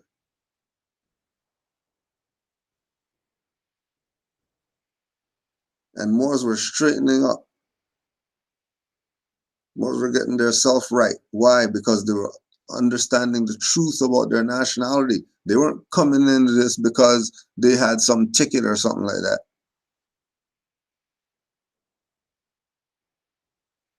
They were coming into this to be better people, because remember, this was quote unquote religious whatever. Noble Drew Ali even said, because of The amount of people that are under dogma, we have to make this a religious corporation. We can't do civic anymore because they're not even ready for that yet. And that's on some divine. They're not even ready for that. Who's to say that religion wasn't civic still? Right, and even that. Right, how twisted has it become? You know, what if religion was the civics? And the law was the divine. Say that again, Moor? If you don't mind, real quick, I would like to read something else on that. Yeah, go ahead, Moor. Because this is enumeration 8 and 9 out of the Institutes of American Law, and just to correlate, because remember, religion is covered in the First Amendment. Is that not still civic? Enumeration 8 out of the Institutes of American Law, it says to make a law, there must be a superior who has authority to make it and an inferior who is bound by it. To complete the definition of law, we must say that it is a rule prescribed by a lawful superior. Goes on to say God is the first great superior. Now, I've said this many times before, or quoted this many times before, but I'm going to read this. It says, peace and order in society would not be guaranteed by the principles of human legislation if those principles were not protected by the salutary influence of true religion. Not just religion, it says true religion. And human laws would be insufficient to regulate the conduct of man if their action was not supported, directed, and supplied by religion. And morality and religion would of themselves be powerless to ensure the peace of society without the aid of the civil law. So it's like all of these things are really intertwined. You can't really talk one without the other.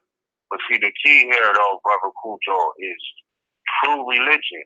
You know what I'm saying? Because a lot of people misunderstand religion to be beliefs. And that's not what religion is. Religion isn't about your choice of worship. You know what I'm saying? Like, you can worship if you want, but that's not religion. You understand? Like, honor and veneration to the Creator and recognition and awareness of that's true religion. But, you know, just because you go to church or you choose to go to the Baptist church over the, Pentecostal or, the Latter-day Saints or the mosque or whatever, all of that is freedom of choice for your religion, quote unquote. But those choices aren't in themselves religion. Like, you know what I'm saying? Those are choices.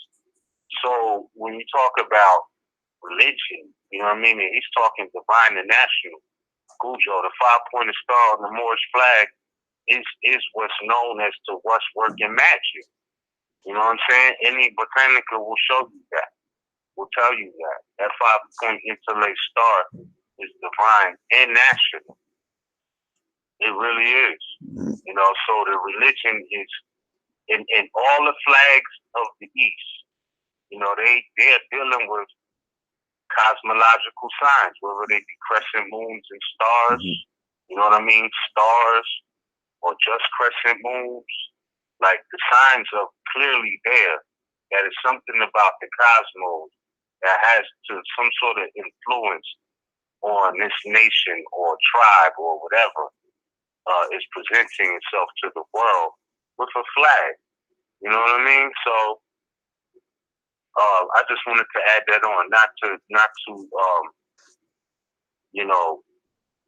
go off topic of what you were saying, but I'm just saying that even him going to a religious corporation, if you will, was still in a sense a civic move.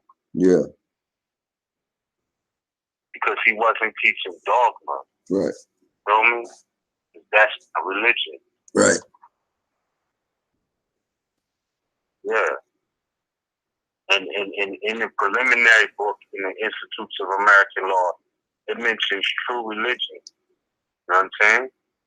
I remember that was a big thing as far as fashion brand go. You know, they had true religion jeans and all of this, but still nobody know true religion. So it's like, you know, these are things that really need to be addressed, because that was the move to really liberate. You know what I'm saying?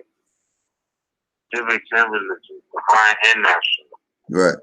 And part of me, you know, he stepped on like, yo, this is a civic organization, which is true.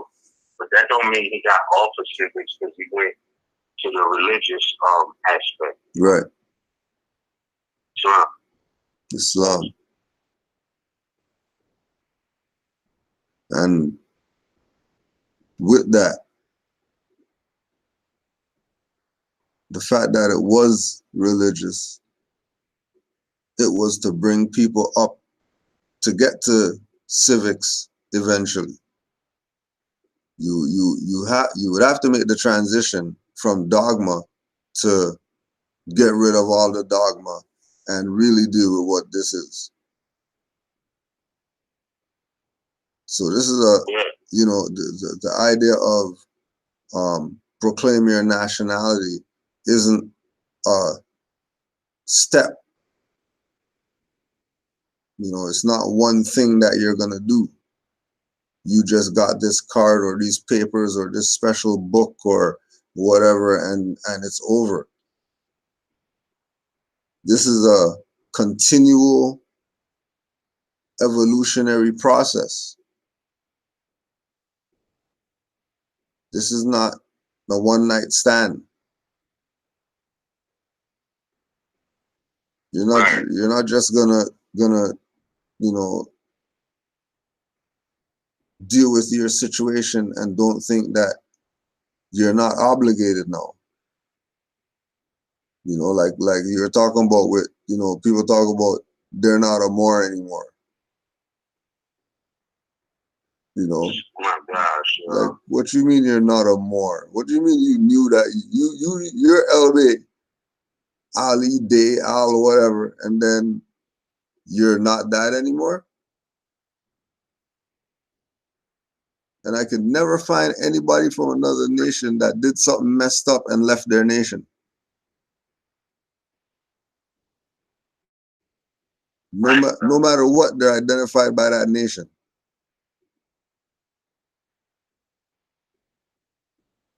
You know, regardless what they do. Yeah. They're tied to that nation. Irish would be like, yo, that Irishman got it. What's an Irish? Danny, right? Danny, he got drunk on St. Patrick's Day. I'm not Irish anymore because, you know, that Irishman got drunk and we're not supposed to do that. So I'm not an Irishman anymore because that Irishman got drunk and got into a bar fight or whatever it is. Right. You know what I'm saying? You never hear them denounce their nationality because of what somebody else did. That's did. Yep. And yo, you know what too? I don't know the name of this video, and I know we can go into it about you know, being Hebrew Israelites is not the precise nationality. But I'm gonna tell you something, man. It was a news clip with a brother. They had interviewed because it was like some Hebrew Israelites in the so-called DC area, right? Yeah.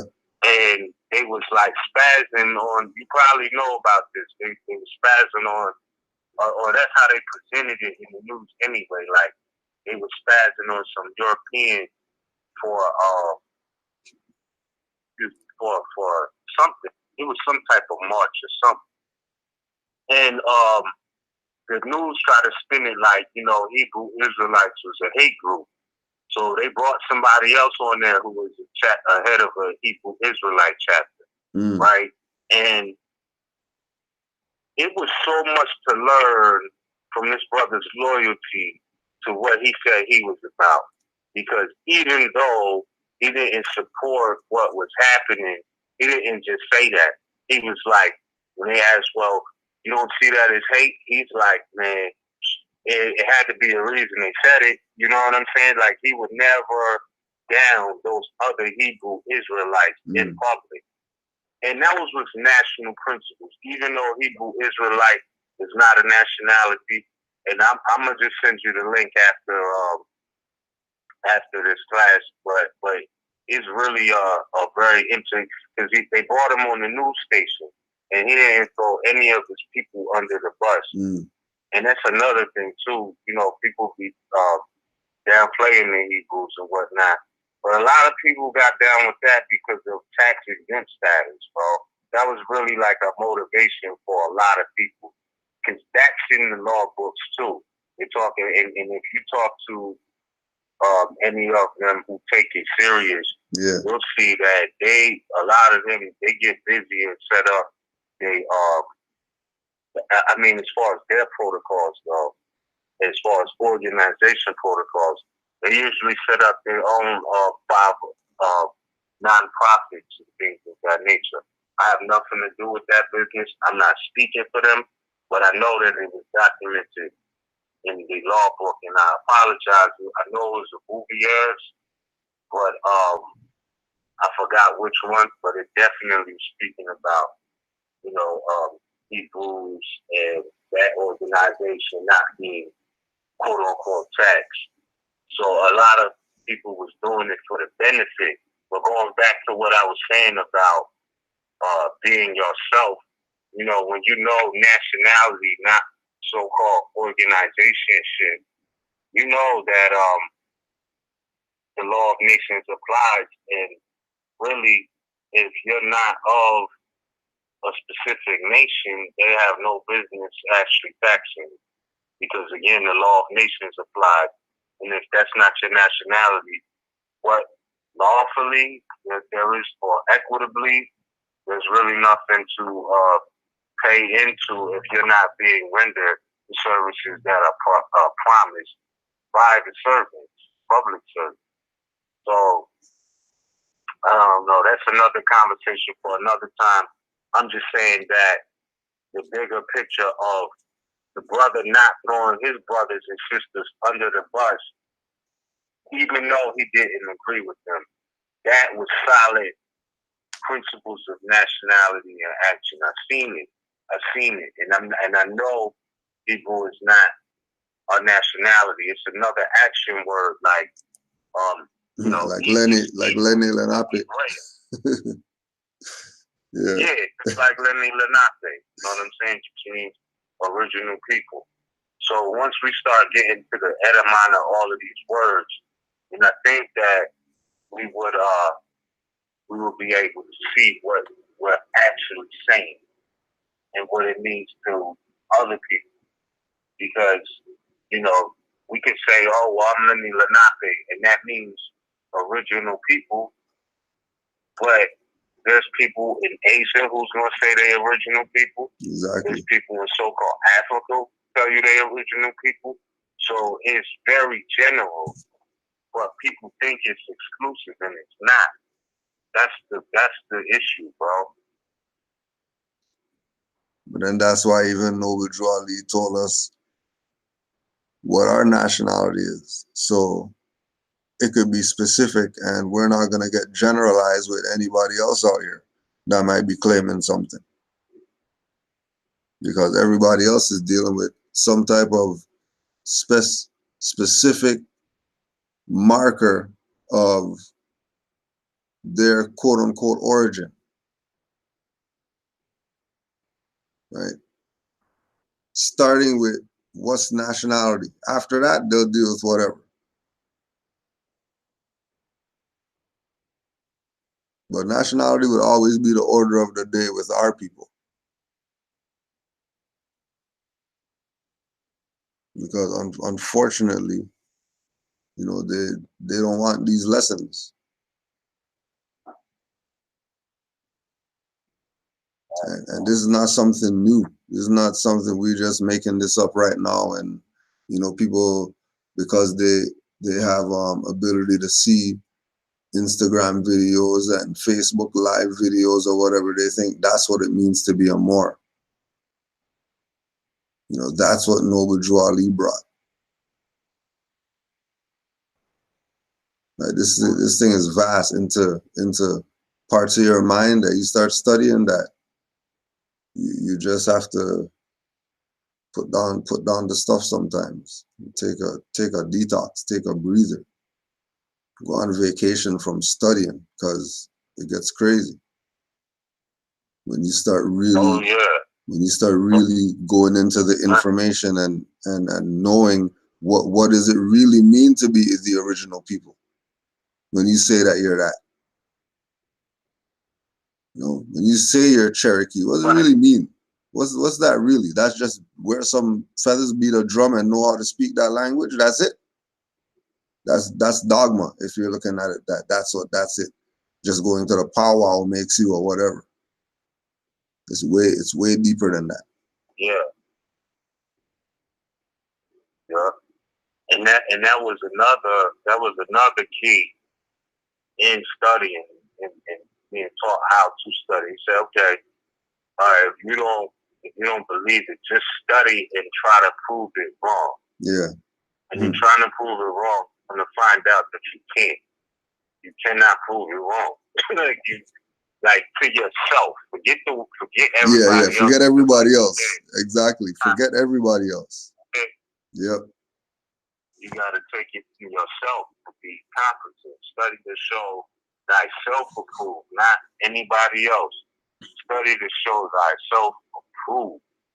So in doing that, you know, you have to make it your own.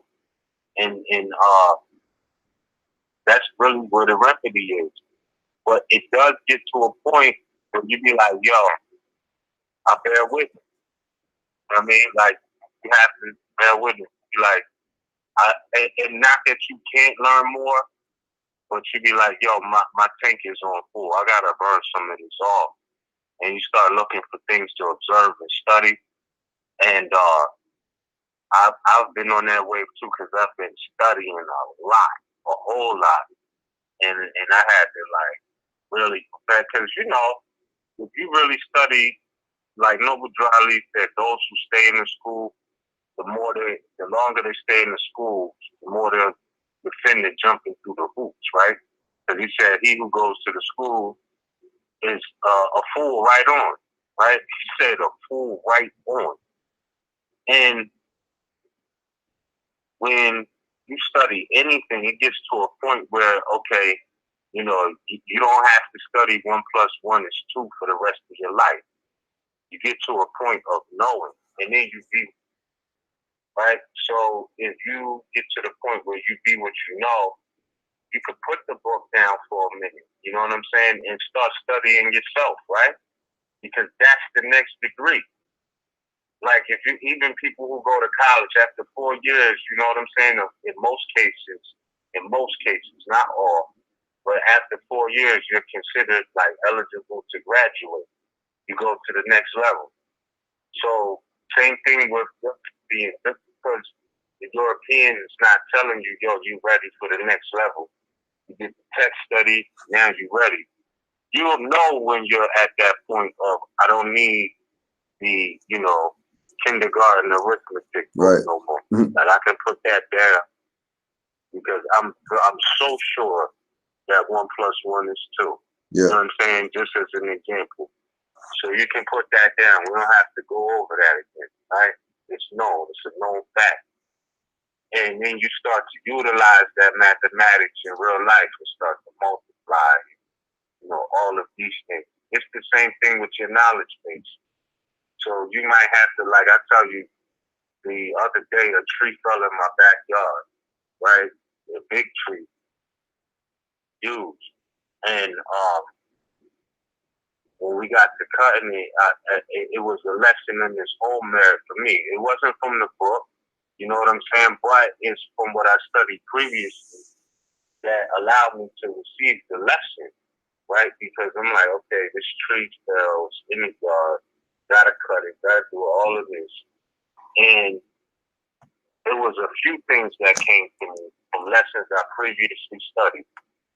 And what I wanted to recall was that it reminded me of the doctrine in law called fruit of the poisonous tree, right? And I thought about that when I was moving this wood, and I thought about that when I seen the video that you posted up this morning about the policy enforcer who was messing with the brother on his front lawn and trying to say he had a warrant because he looked like somebody, but he really didn't have a warrant.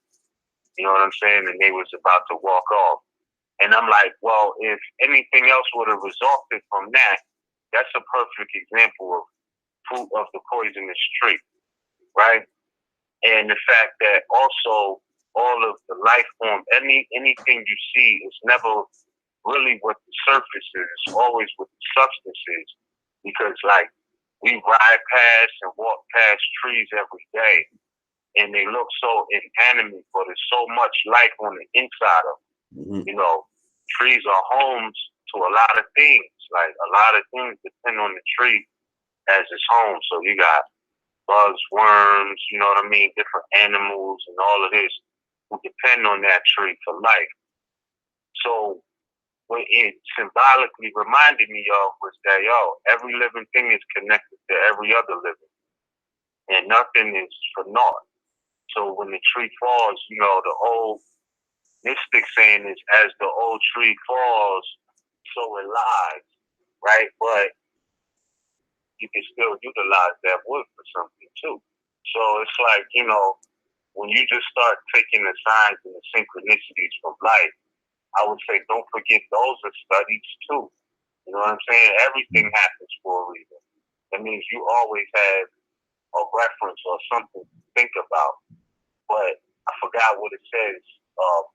I think it was in the Red Book. It was talking about thoughtless thought. But I'm gonna put that on pause for now. But it's just like there's so many lessons that come in life that are outside of the book. Is all I'm trying to really say. Is that it's not always dependent on the book for you to get your lessons. You know what I mean? You learn lessons through your experiences and relations with people in society. Those are lessons too. Study yourself. How do you interact with that? You know what I'm saying? Because, you know, certain energies you might not be harmonic with, and you don't want to interact with that. But you got to know yourself to know what's not for you and what lane you need to be in. You know, but that's not for me to tell anybody what to do. I'm just saying all your lessons aren't going to come from the book, but the books will prepare you for, you know, your real life lessons. Islam. Islam.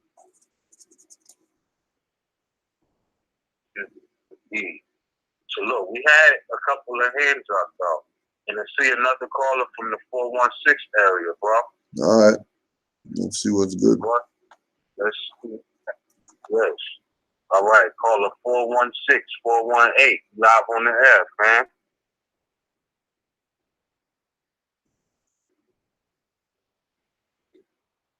Please call the 416. All right. Islam, what? Brother Kujan. Right.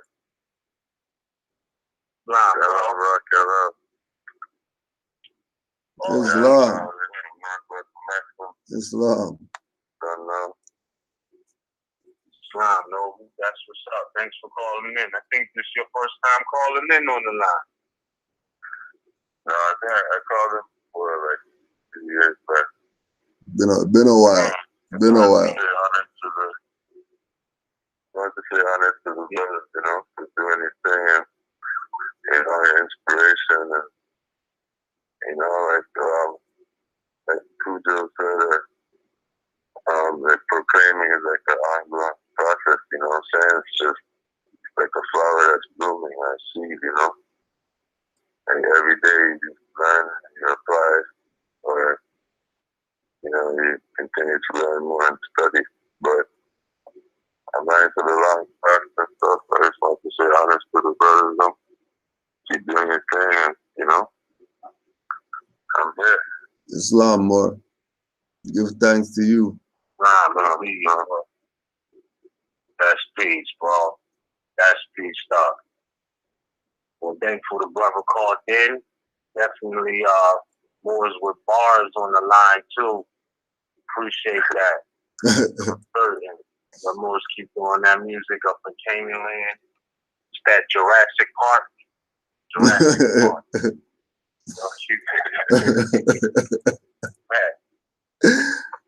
Yo, that's crazy, man. That's another thing I was saying to Cujo earlier about how no matter where we at with it, it's like truth will always show itself in some sort of subtle way. It'll be sitting there. And when we talk about nationality, I always refer to this because they be like, oh, you know, well, Canaanland is they're not Moorish American nationals, they're Canadian nationals. But it's like, come on, man, like even in the NBA, you know what I mean? The Toronto is part of the national. You know what I mean? The key word is national. That transcends. Like it's just another subtle truth sitting there for people to examine. But there's no borders. You know what I'm saying? It's like people are mixing up those bridges that these constructed, and you know they have their little protocols that they want for you to take the bridge, right? But you can go around. You don't have to go over the lake. You know what I'm saying? That's what they call on the border, the lake. Yeah. And absolutely, I'm not big. There's no line that separates, so-called Canada, the so-called U.S. Fact, all man-made imaginary line. But you Moors keep doing the thing in Canaanland, man. And I appreciate you calling in, brother Rocktown. Islam, Rob. Islam, Mark. All right, brother. Done though. Cheers. All right. So that being said, we're going to go to our next caller. Caller 646-806. You live on the air, man. Islam. Brother Gun Hell, Northwest of Mexico. Peace and love to you, brother. Oh, man, you just bring it. I mean, I was the one that was on and then came off. I keep saying, I mean, when you first opened up, man, it was like the spirit just pushed my finger on the phone because he hit what you didn't, you intended to talk about in the first place. And, after a while, I got off, because like I said, you guys be so thorough in your covering. I'm saying, well, what's left to be said almost, it's that thorough, and I just love it so much. And then, you go on to something that reminds me, there's always a part, there's always a portion. Now, and see, that part and portion deals with those degrees you have went into elevation in terms of when somebody does a lot of reading, and then when it's time to actually prove it. And then when you know you can prove it beyond a doubt, then you have to then study yourself and check yourself into relationships with these things. And, I thought that was another profound call to me to say, no, get back on the call, go back in the queue, all right? Because, the revelations and reflections that were going through me then started pinpointing the fact that, I was born in 1955, and I didn't get to the actual knowledge of the prophet and what he brought until like 2000 sometime. And I'm talking late 2000 at that. So, meanwhile though,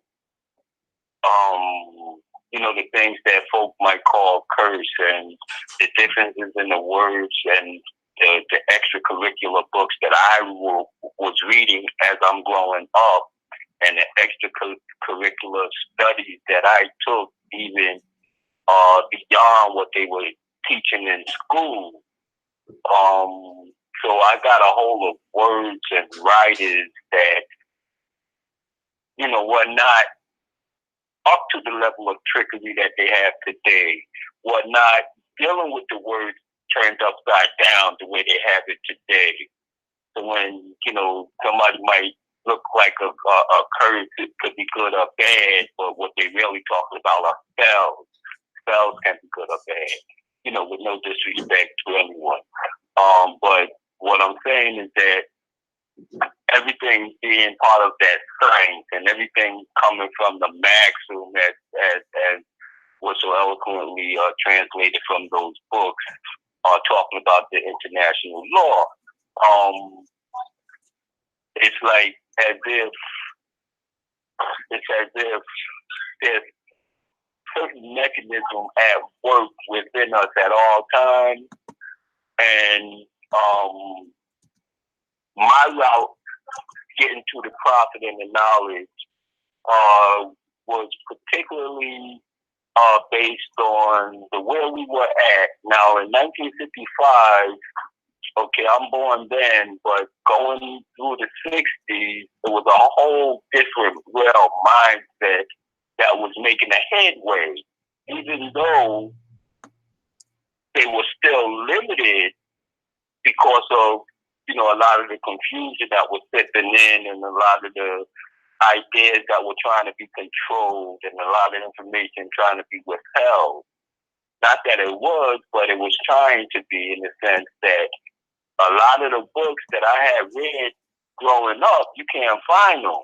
And then a lot of the definitions of these words, the way that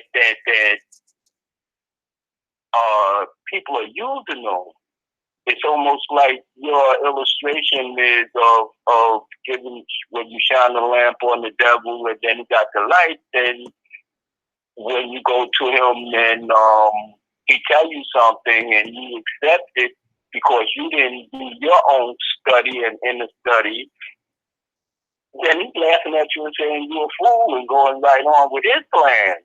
Meanwhile, there could be no other plan but your plan if you're on point. So, I said all that to say that when you first opened up and you were talking about the difference between the nations and tribes and, the tribalisms, and you went into some of the things on religion, which, again, I always remind people that the word religion does not mean what they have it doing today. All right? And so now they turn religion into a little neat package where you follow rules and regulations and beliefs, blind faith and stuff like that, where religion is really more attached to the maximum of living for the life production, expansion and so forth, living according to that which is good for you to do through the ages. And while some of the questions in my mind growing up was why there were so many different religions and why there were so many different books, so I had to go study these different books. And the vibration brought other books. And these other books were more like sacred writings that didn't necessarily suggest religion the way they were talking Christian Islam and Catholicism and all that. But meanwhile, I noticed that in all these books, they all had what I would consider the maxims and things that were formulated from maxims. And so I was being taught the connecting dots with all, with the universe, with the universal family. And now I had as a child, they put you in certain places. So I went through the church, and from the church, it couldn't hold me. And then the Foxton Nation came up. I was able to go there without getting all too interconnected the wrong way, remaining independently astute and alert. And I was able to converse with them on their level, dealing with the same thing coming from the same book, the letters coming from the book that I used in the church, along with other knowledge I picked up. And it was the same way with running into Nation of Islam.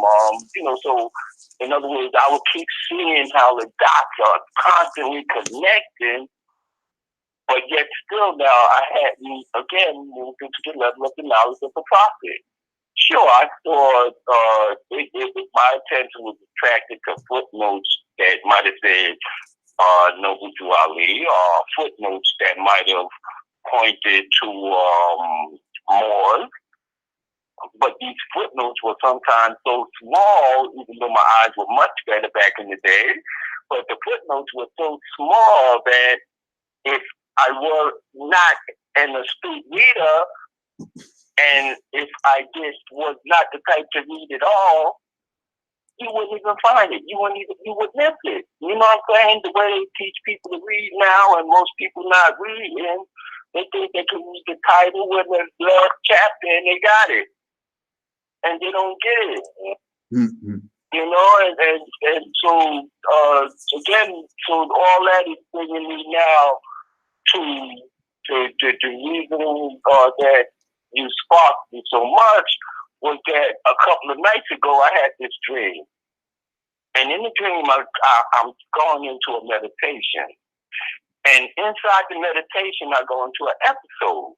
And the episode is dealing with me across from a table trying to help a young Moor get more informed about what it's about. And then next to us, another table pops up, with another Moor. And he seemed to be on a different level than this one. And then on the fourth seat, it turns out to be a sort of an interviewer with those loaded, presumptuous, assumptuous questions. Like it's like a news reporter who would be trying to act like they already know, and if they want to dare it to be a religion, or they want to dare it to be, you know what I'm saying? They want to keep it divided, and the so-called conquered. And so I realized that within the dream, I'm explaining to him, and I wrote simple notes on this card to explain to him how all these various diversities were just folk in stages trying to come back to who they are. Mm-hmm.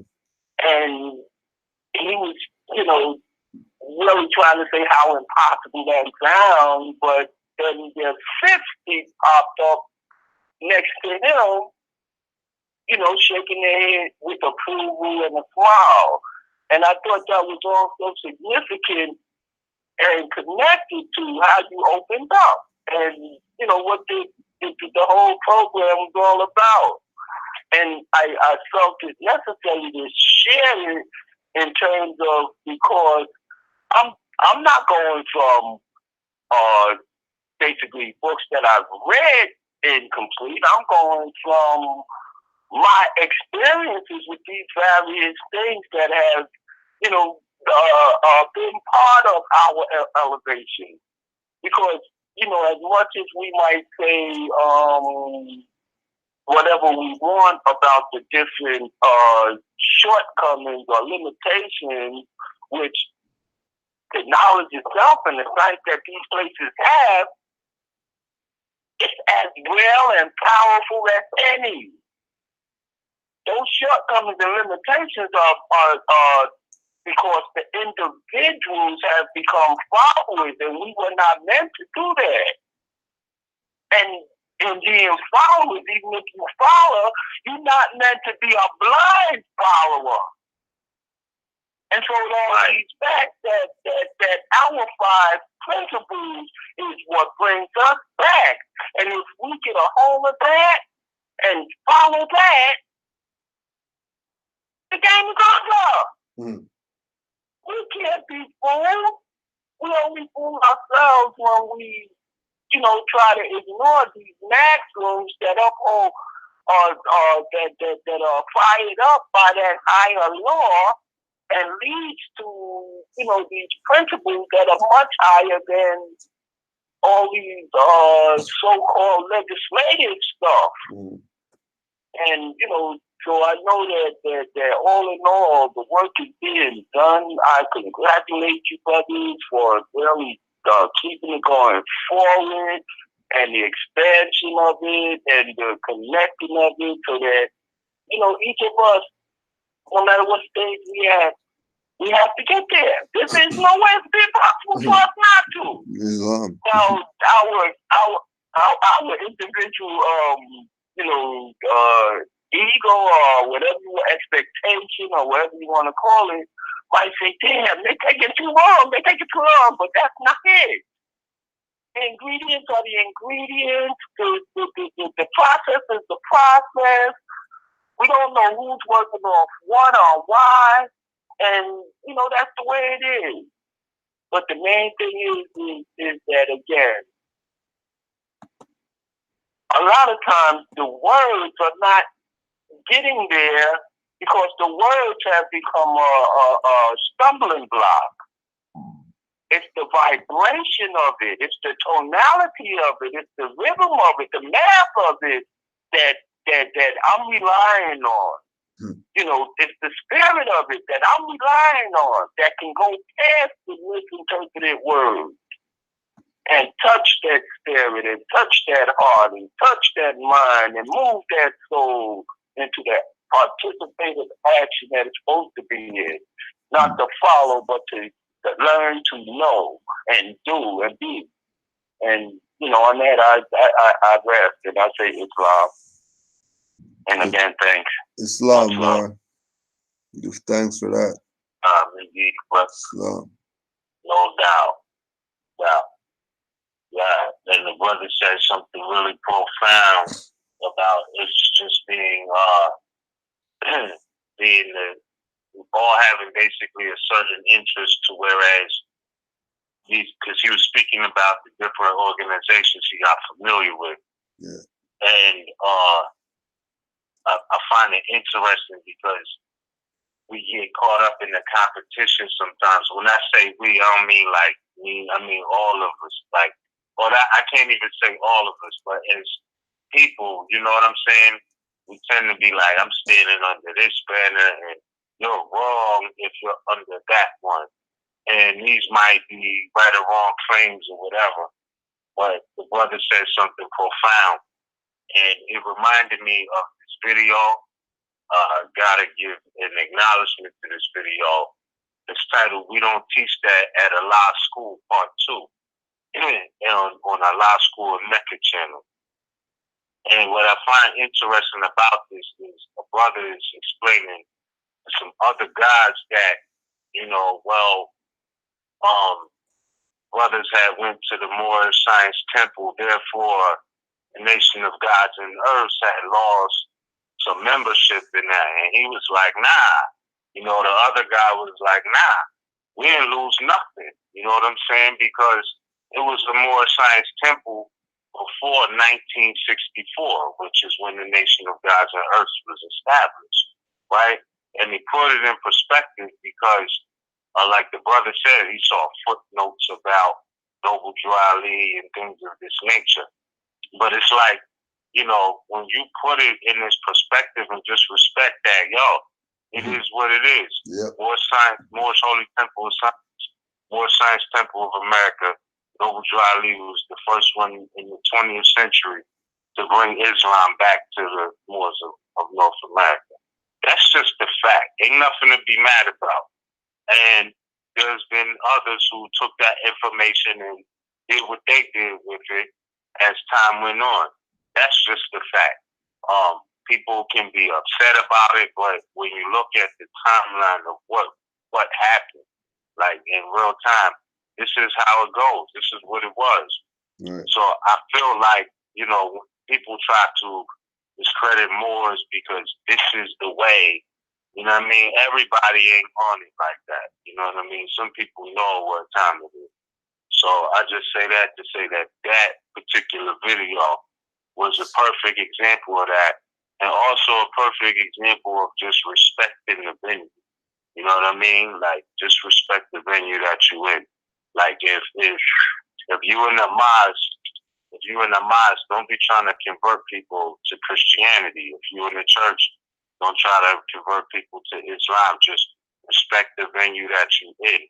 And then, of course, do and have your conversations after that. You know what I'm saying? But, you know, I'm not, you know, you're not going to be like running down to try to convince some people in, you know, the Hindu temple that they need to give back a certain religion, or they thinking wrong and all of this, because that's what they do over there.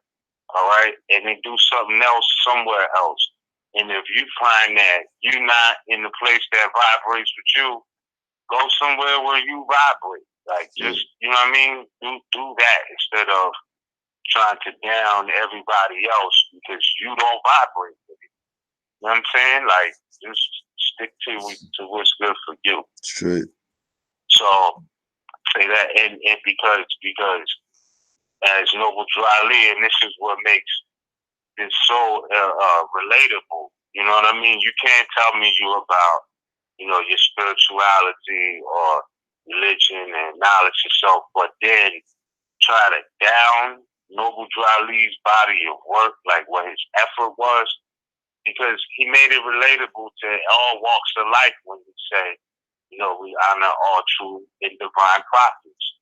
Yeshua, Confucius, Buddha, Muhammad. Nobody had an excuse. Was. Yep. You feel me? Nobody had an excuse not to be part of it. Yeah, like, you know what I'm saying? But he basically was saying, you know, not that he didn't care, but he was like, don't let that be a reason that you don't come through. You know what I'm saying? Like, don't let that be the reason. Because we honor all of that. You know what I'm saying? So, there's no divisiveness in that. Because, you know, you can practice many spiritual systems or whatever, but we talking about nationality and birthrights as well, which you know, all of those things can go hand in hand, but whichever one you think you into, know that that's not going to be a reason for you to not, you know what I mean, be involved. So it was wise. It was definitely wise on his part to make it relatable. But that being said, let's take our next caller, bro. Caller 804-921. You live on the air with us. Islam, my brothers. Can you hear me? Islam, Moor. Yes. Oh man, I haven't had a chance to be able to speak on this class in a while, man. But I can tell you that, you know, from what you all putting out, man, there's a lot of good energy that, matter of fact, even got me the affordability to be able to get on and even speak, you know. But I do want to share, because like I said, at the course of my day-to-day, I was going over this book, and it's the Mysteries of the Silent Brotherhood of the East. Yeah. And I do have a question in, you know, in my studies of this, because, you know, I know I didn't know this, but you're going through it and hoping that this is right from studying. But it goes over the 7 stages. And I'm just asking, like, from that point, because I haven't gotten there yet, but I'm thinking that this is what this is. Is that all also engulfed in the Circle 7? Yeah, well, all of that is Circle 7 philosophy. Like, this is what we gotta really be clear on. Like, we say the Circle 7 Holy Quran, right? Or the Holy Quran of the Moorish Holy Temple of Science. But you have to understand that Circle 7 science is more than the book. You know what I mean? Because you could go into any philosophy, and there will always be the primitive 7 principles. Any philosophy, it's always about the 7, and that's universal. So, you know, and these are things that you can apply in real time in real life, like 7 days of the week, all having cosmological aspects. You know what I mean? Circle 7 philosophy, you're talking about the Kabbalion as well. You're talking about the Hermetica, right? The 7 Hermetic laws is Circle 7 philosophy. So we say that, you know, Circle 7, and we know what book we're talking about, but you have to understand that these, because remind you, when you read the Holy Quran of the Moorish Holy Temple of Science, Moor Science Temple of America, they're telling stories about places in the East, and they're talking about Jerusalem and Yahshua with Jews, the Curtises, drunkards. It's just so much, you know what I mean? Philosophies of life. So basically, when we say Circle 7, you know, you're talking about the philosophy or the wisdom or the love of wisdom of life. That's really what Circle 7 is. It's not just a book, because all books are based on that. So even like in the Bible, which is really a mystic book, but you gotta have the keys. It opens up about the creation in 7 days, right? That's the first thing first is what happened on all the 7 days, you know. And then even if you get into your Buddhism, Hinduism, whatever, you're gonna learn about the 7 chakras, you know. And again, you get into the Hermetica, you're gonna learn the 7 laws, the 7 Hermetic laws. You know, so the first thing you learn basically is the 7 days of the week, besides, you know, the energy of who your family is around you. But like as far as standard education, these are the primitive things you gotta know about life. What are the 7 days of the week? You know, how do you tell time? Because, you know, based off of that Circle 7 philosophy, this is what inspired them to even calculate or capture the universal movements to tell time, which is just an instrument we use here. But yeah, so, you know, Circle 7 philosophy is more than one book, bro. Yeah. So what I'm saying is that the whole point of it. No, I was going to say, so to answer your question, yes, the council about the chapter about the 7 sages and the council, that is indeed Circle 7 philosophy.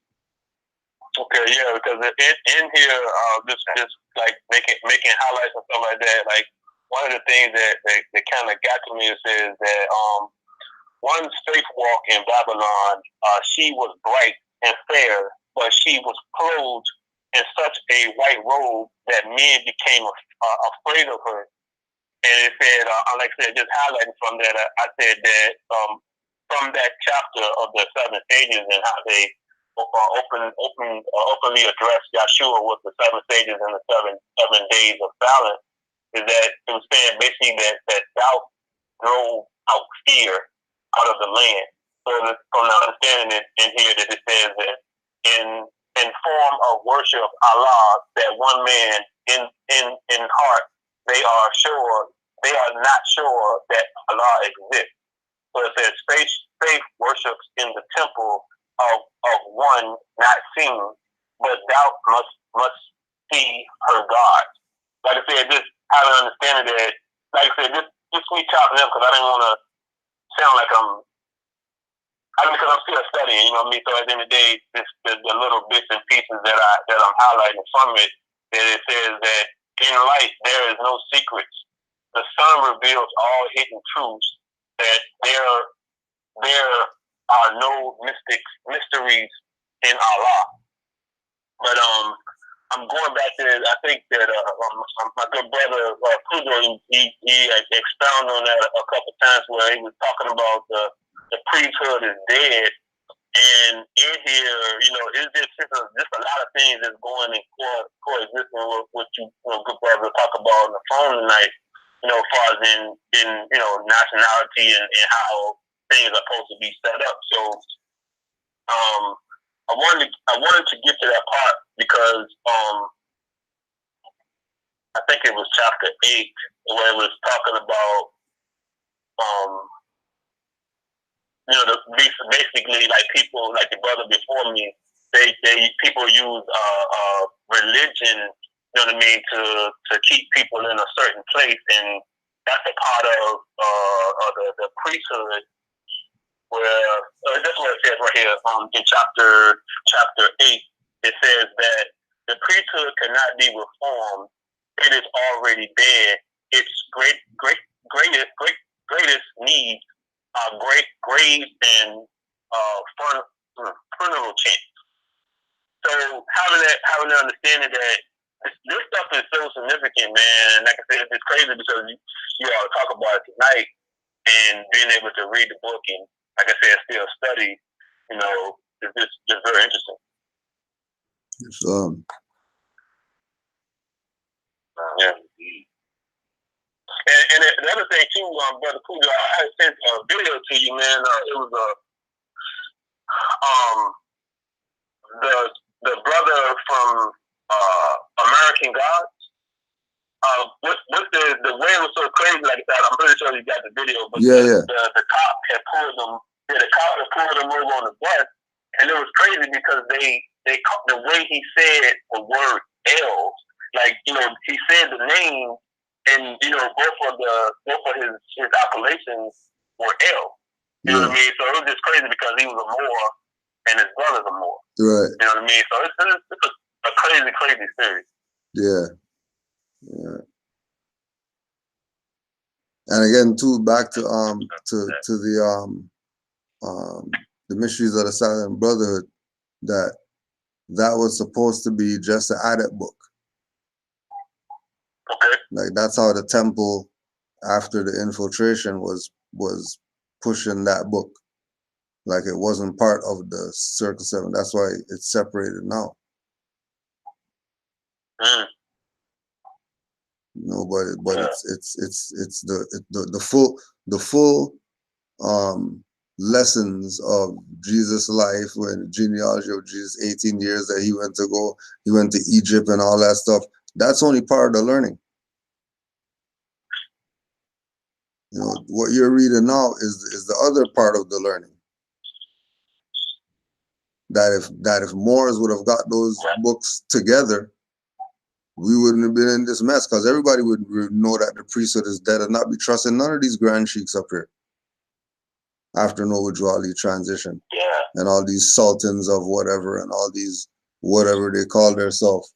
And then now the people who are descendants of them are around today, like they're repping some Moorish whatever. And they're not repping this. They're part of the people who hid all this information after Drew Ali said he took away the secrets. They're hiding stuff. Oh man, it's so interesting that you feel that, because you give me hype on that. Because I'm gonna tell you, I've had this book for about maybe 2 years, and every time I would open the book, my mind would not let me get an understanding of the book until recently. Like I said, I just started cracking back open, and I'm reading. I said, man, because in my studies I was not there to be able to understand what it is that is being revealed to me now. Yeah, but again, that's part of the ritual of them separating the book back then. That you had one half, you read one half and it didn't register. When reading that now, that should have registered when you read that. Like that should have registered. If you had the red book for 2 years, that should have registered. If it didn't register and it's not you, then it has to be that ritual these people did by separating the books. Just like why they took certain books out of the Bible, and that's why they say they don't tell you about the Bible's origin, because, you know, it goes back to ancient Egyptian and all that. Wow. And right. You know, like, you know, they had to unravel us mentally. You know what I mean? And these are the ways to getting people into the certain institutions that were dealing with a certain particular program and get them to disrupt the program. Whether it's cause confusion or have the thing ultimately be destroyed so nobody has access to, you know, what the program was.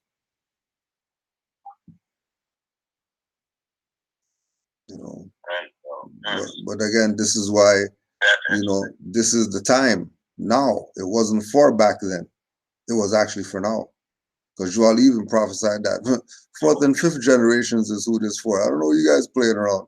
This is for the young and unborn. It's not for you niggers around me right now trying to kill me. It's not for you guys. All you Moors are gonna get seated in the back, and these new Moors gonna carry out the law. What are you talking about? Yeah. No. Why would he be considered a prophet if he wasn't making moves for the future or seeing into the future? Of course he was a prophet. If that's what he said, you know, this is for the young and yet unborn.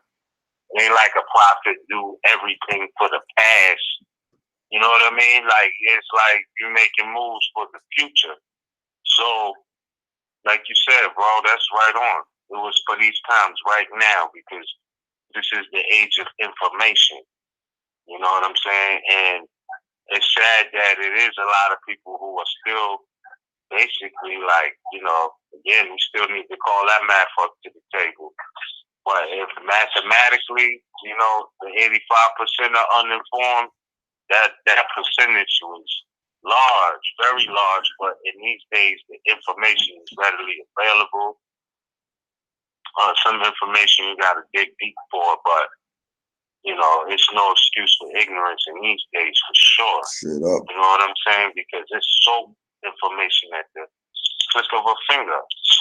You know, they had to go to library back then, and it still was under the maxim that ignorance of law is no excuse.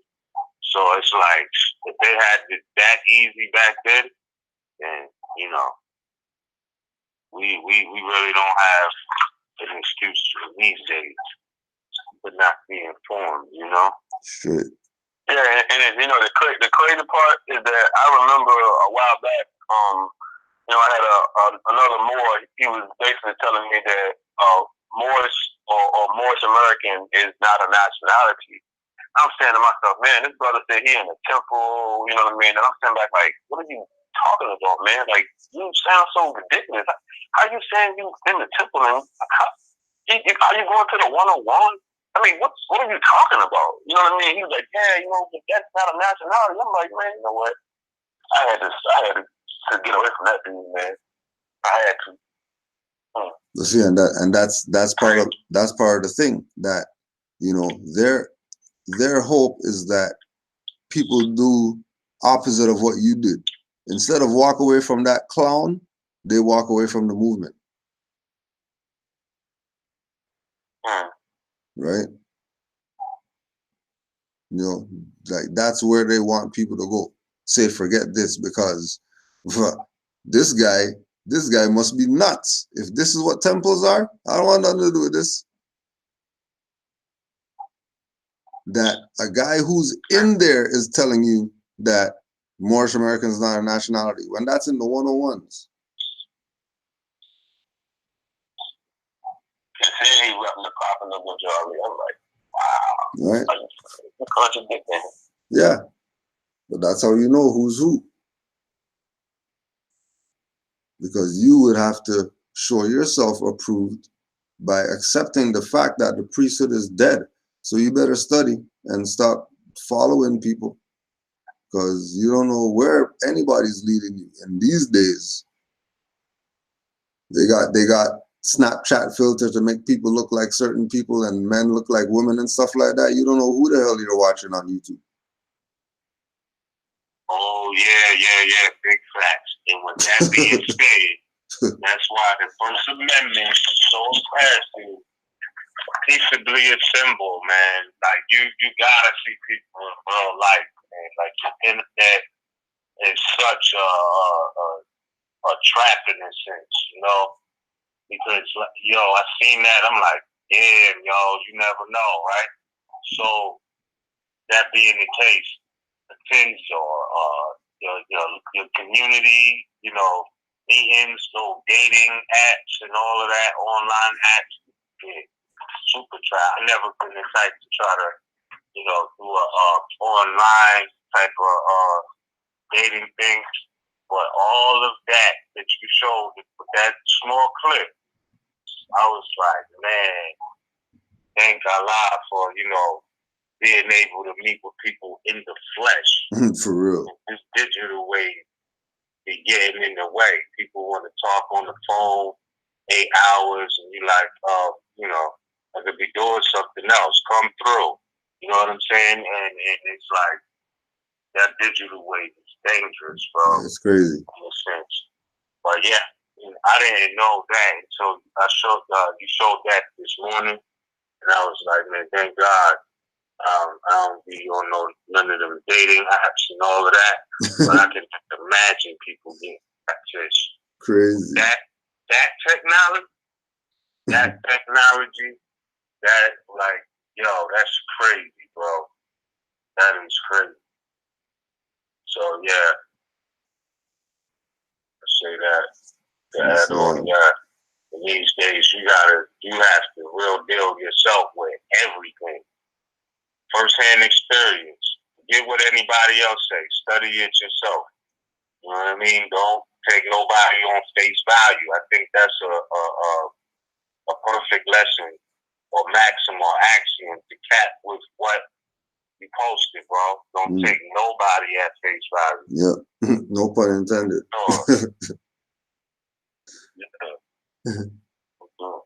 Straight up. Yeah, that's freaky. And there was another one where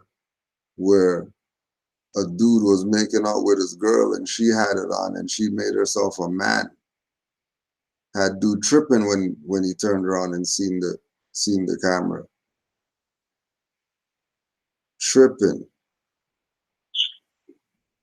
People are nuts out here, yo. That stuff's gonna get people in trouble, yo. Crazy.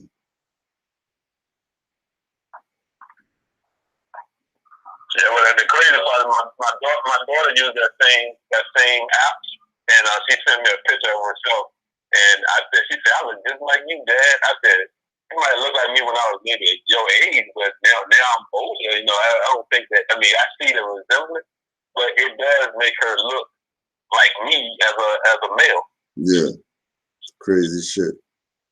Crazy.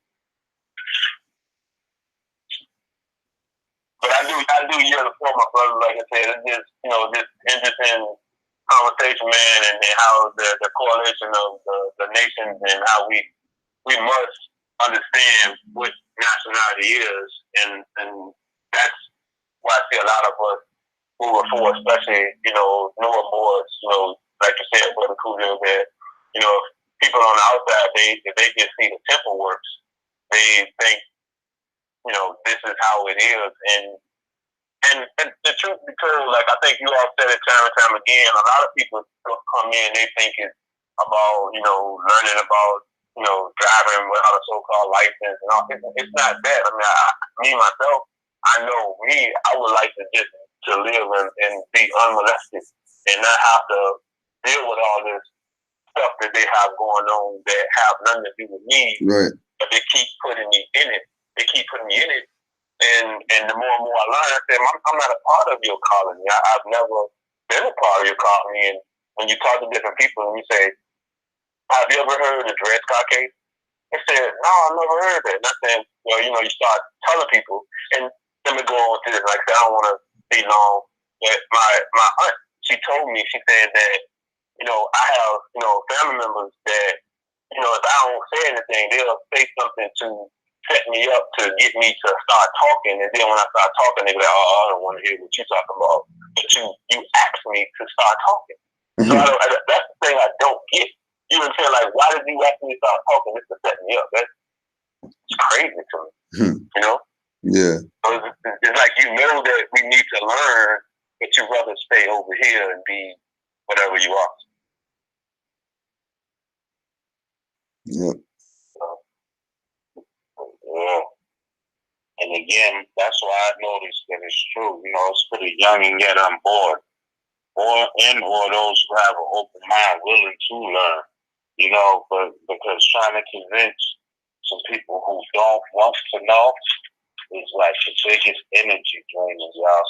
Like, that drains so much of your energy because you could be spilling the truth, and people still gonna be hard-headed, stiff-necked, hard-hearted, rebellious for no reason type. And sometimes it takes those people years to come around. So you gotta definitely learn, like, what's your limit in conversation with certain people. Like I said, you're not gonna go into everything you're trying to convince people. Like, I know I got family who I know about this, and some of them are coming around. Some of them have known for years and still just, it is what it is. But who am I to try to, like, sit there and waste my energy to convince them, right? That's how I've seen it. I'm like, well, because I know that there's nothing else to say. And I'll say this too. I had sat with a brother who, I don't even want to call him a brother, but he was in the Moor Science Temple in the 70s. And he's a pastor at a church present day. And certain things he did, I was like, I don't understand why you would be in that type of character. You know what I mean? Because these lessons apply. So I went to recite or read a lesson out of the Holy Quran. I'm reading from it. He's reciting it by heart. And I'm like, yo, so if you know these lessons and that we're supposed to be returning the church and Christianity back to the Europeans as it was, created for their earthly salvation, why are you a pastor in a church that you can recite this to me verbatim? That's crazy. You know me? But today, whose lesson is it, his or mine? To be like, you know what? It's people like that are hypocrites, and I just need to learn to stay out the way because I clearly can't change this man. You feel me? He was in the Moor Science Temple in the 70s. You know what I'm saying? I was born in the 80s. What am I gonna tell him? He knows this by heart. You feel me? Like, so at some point we just gotta realize that people are gonna be who they are, and some people are set in their ways. And this is not in no way a disrespect to anybody's family. I think that it's just a lesson we have to learn. Like, all right, we ain't gotta have the conversation and you don't want to. Because at the end of the day, I'm not wasting my time or draining my energy.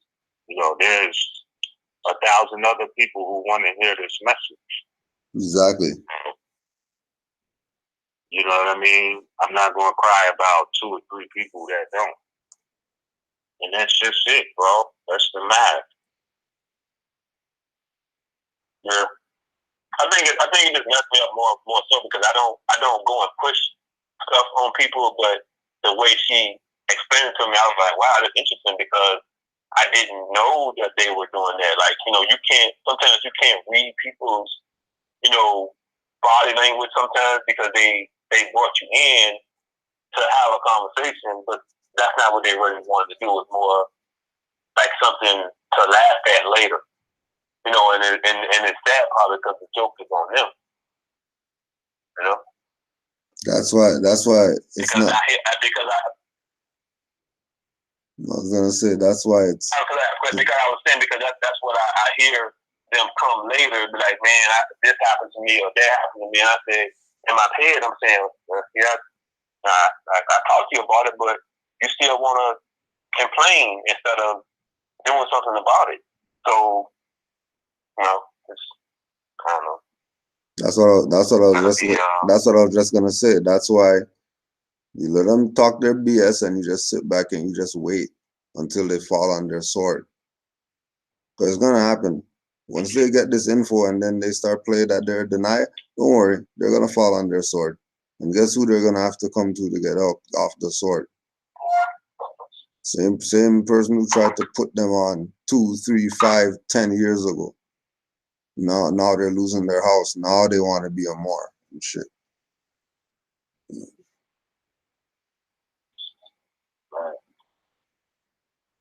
Yeah. So that's what it is, man.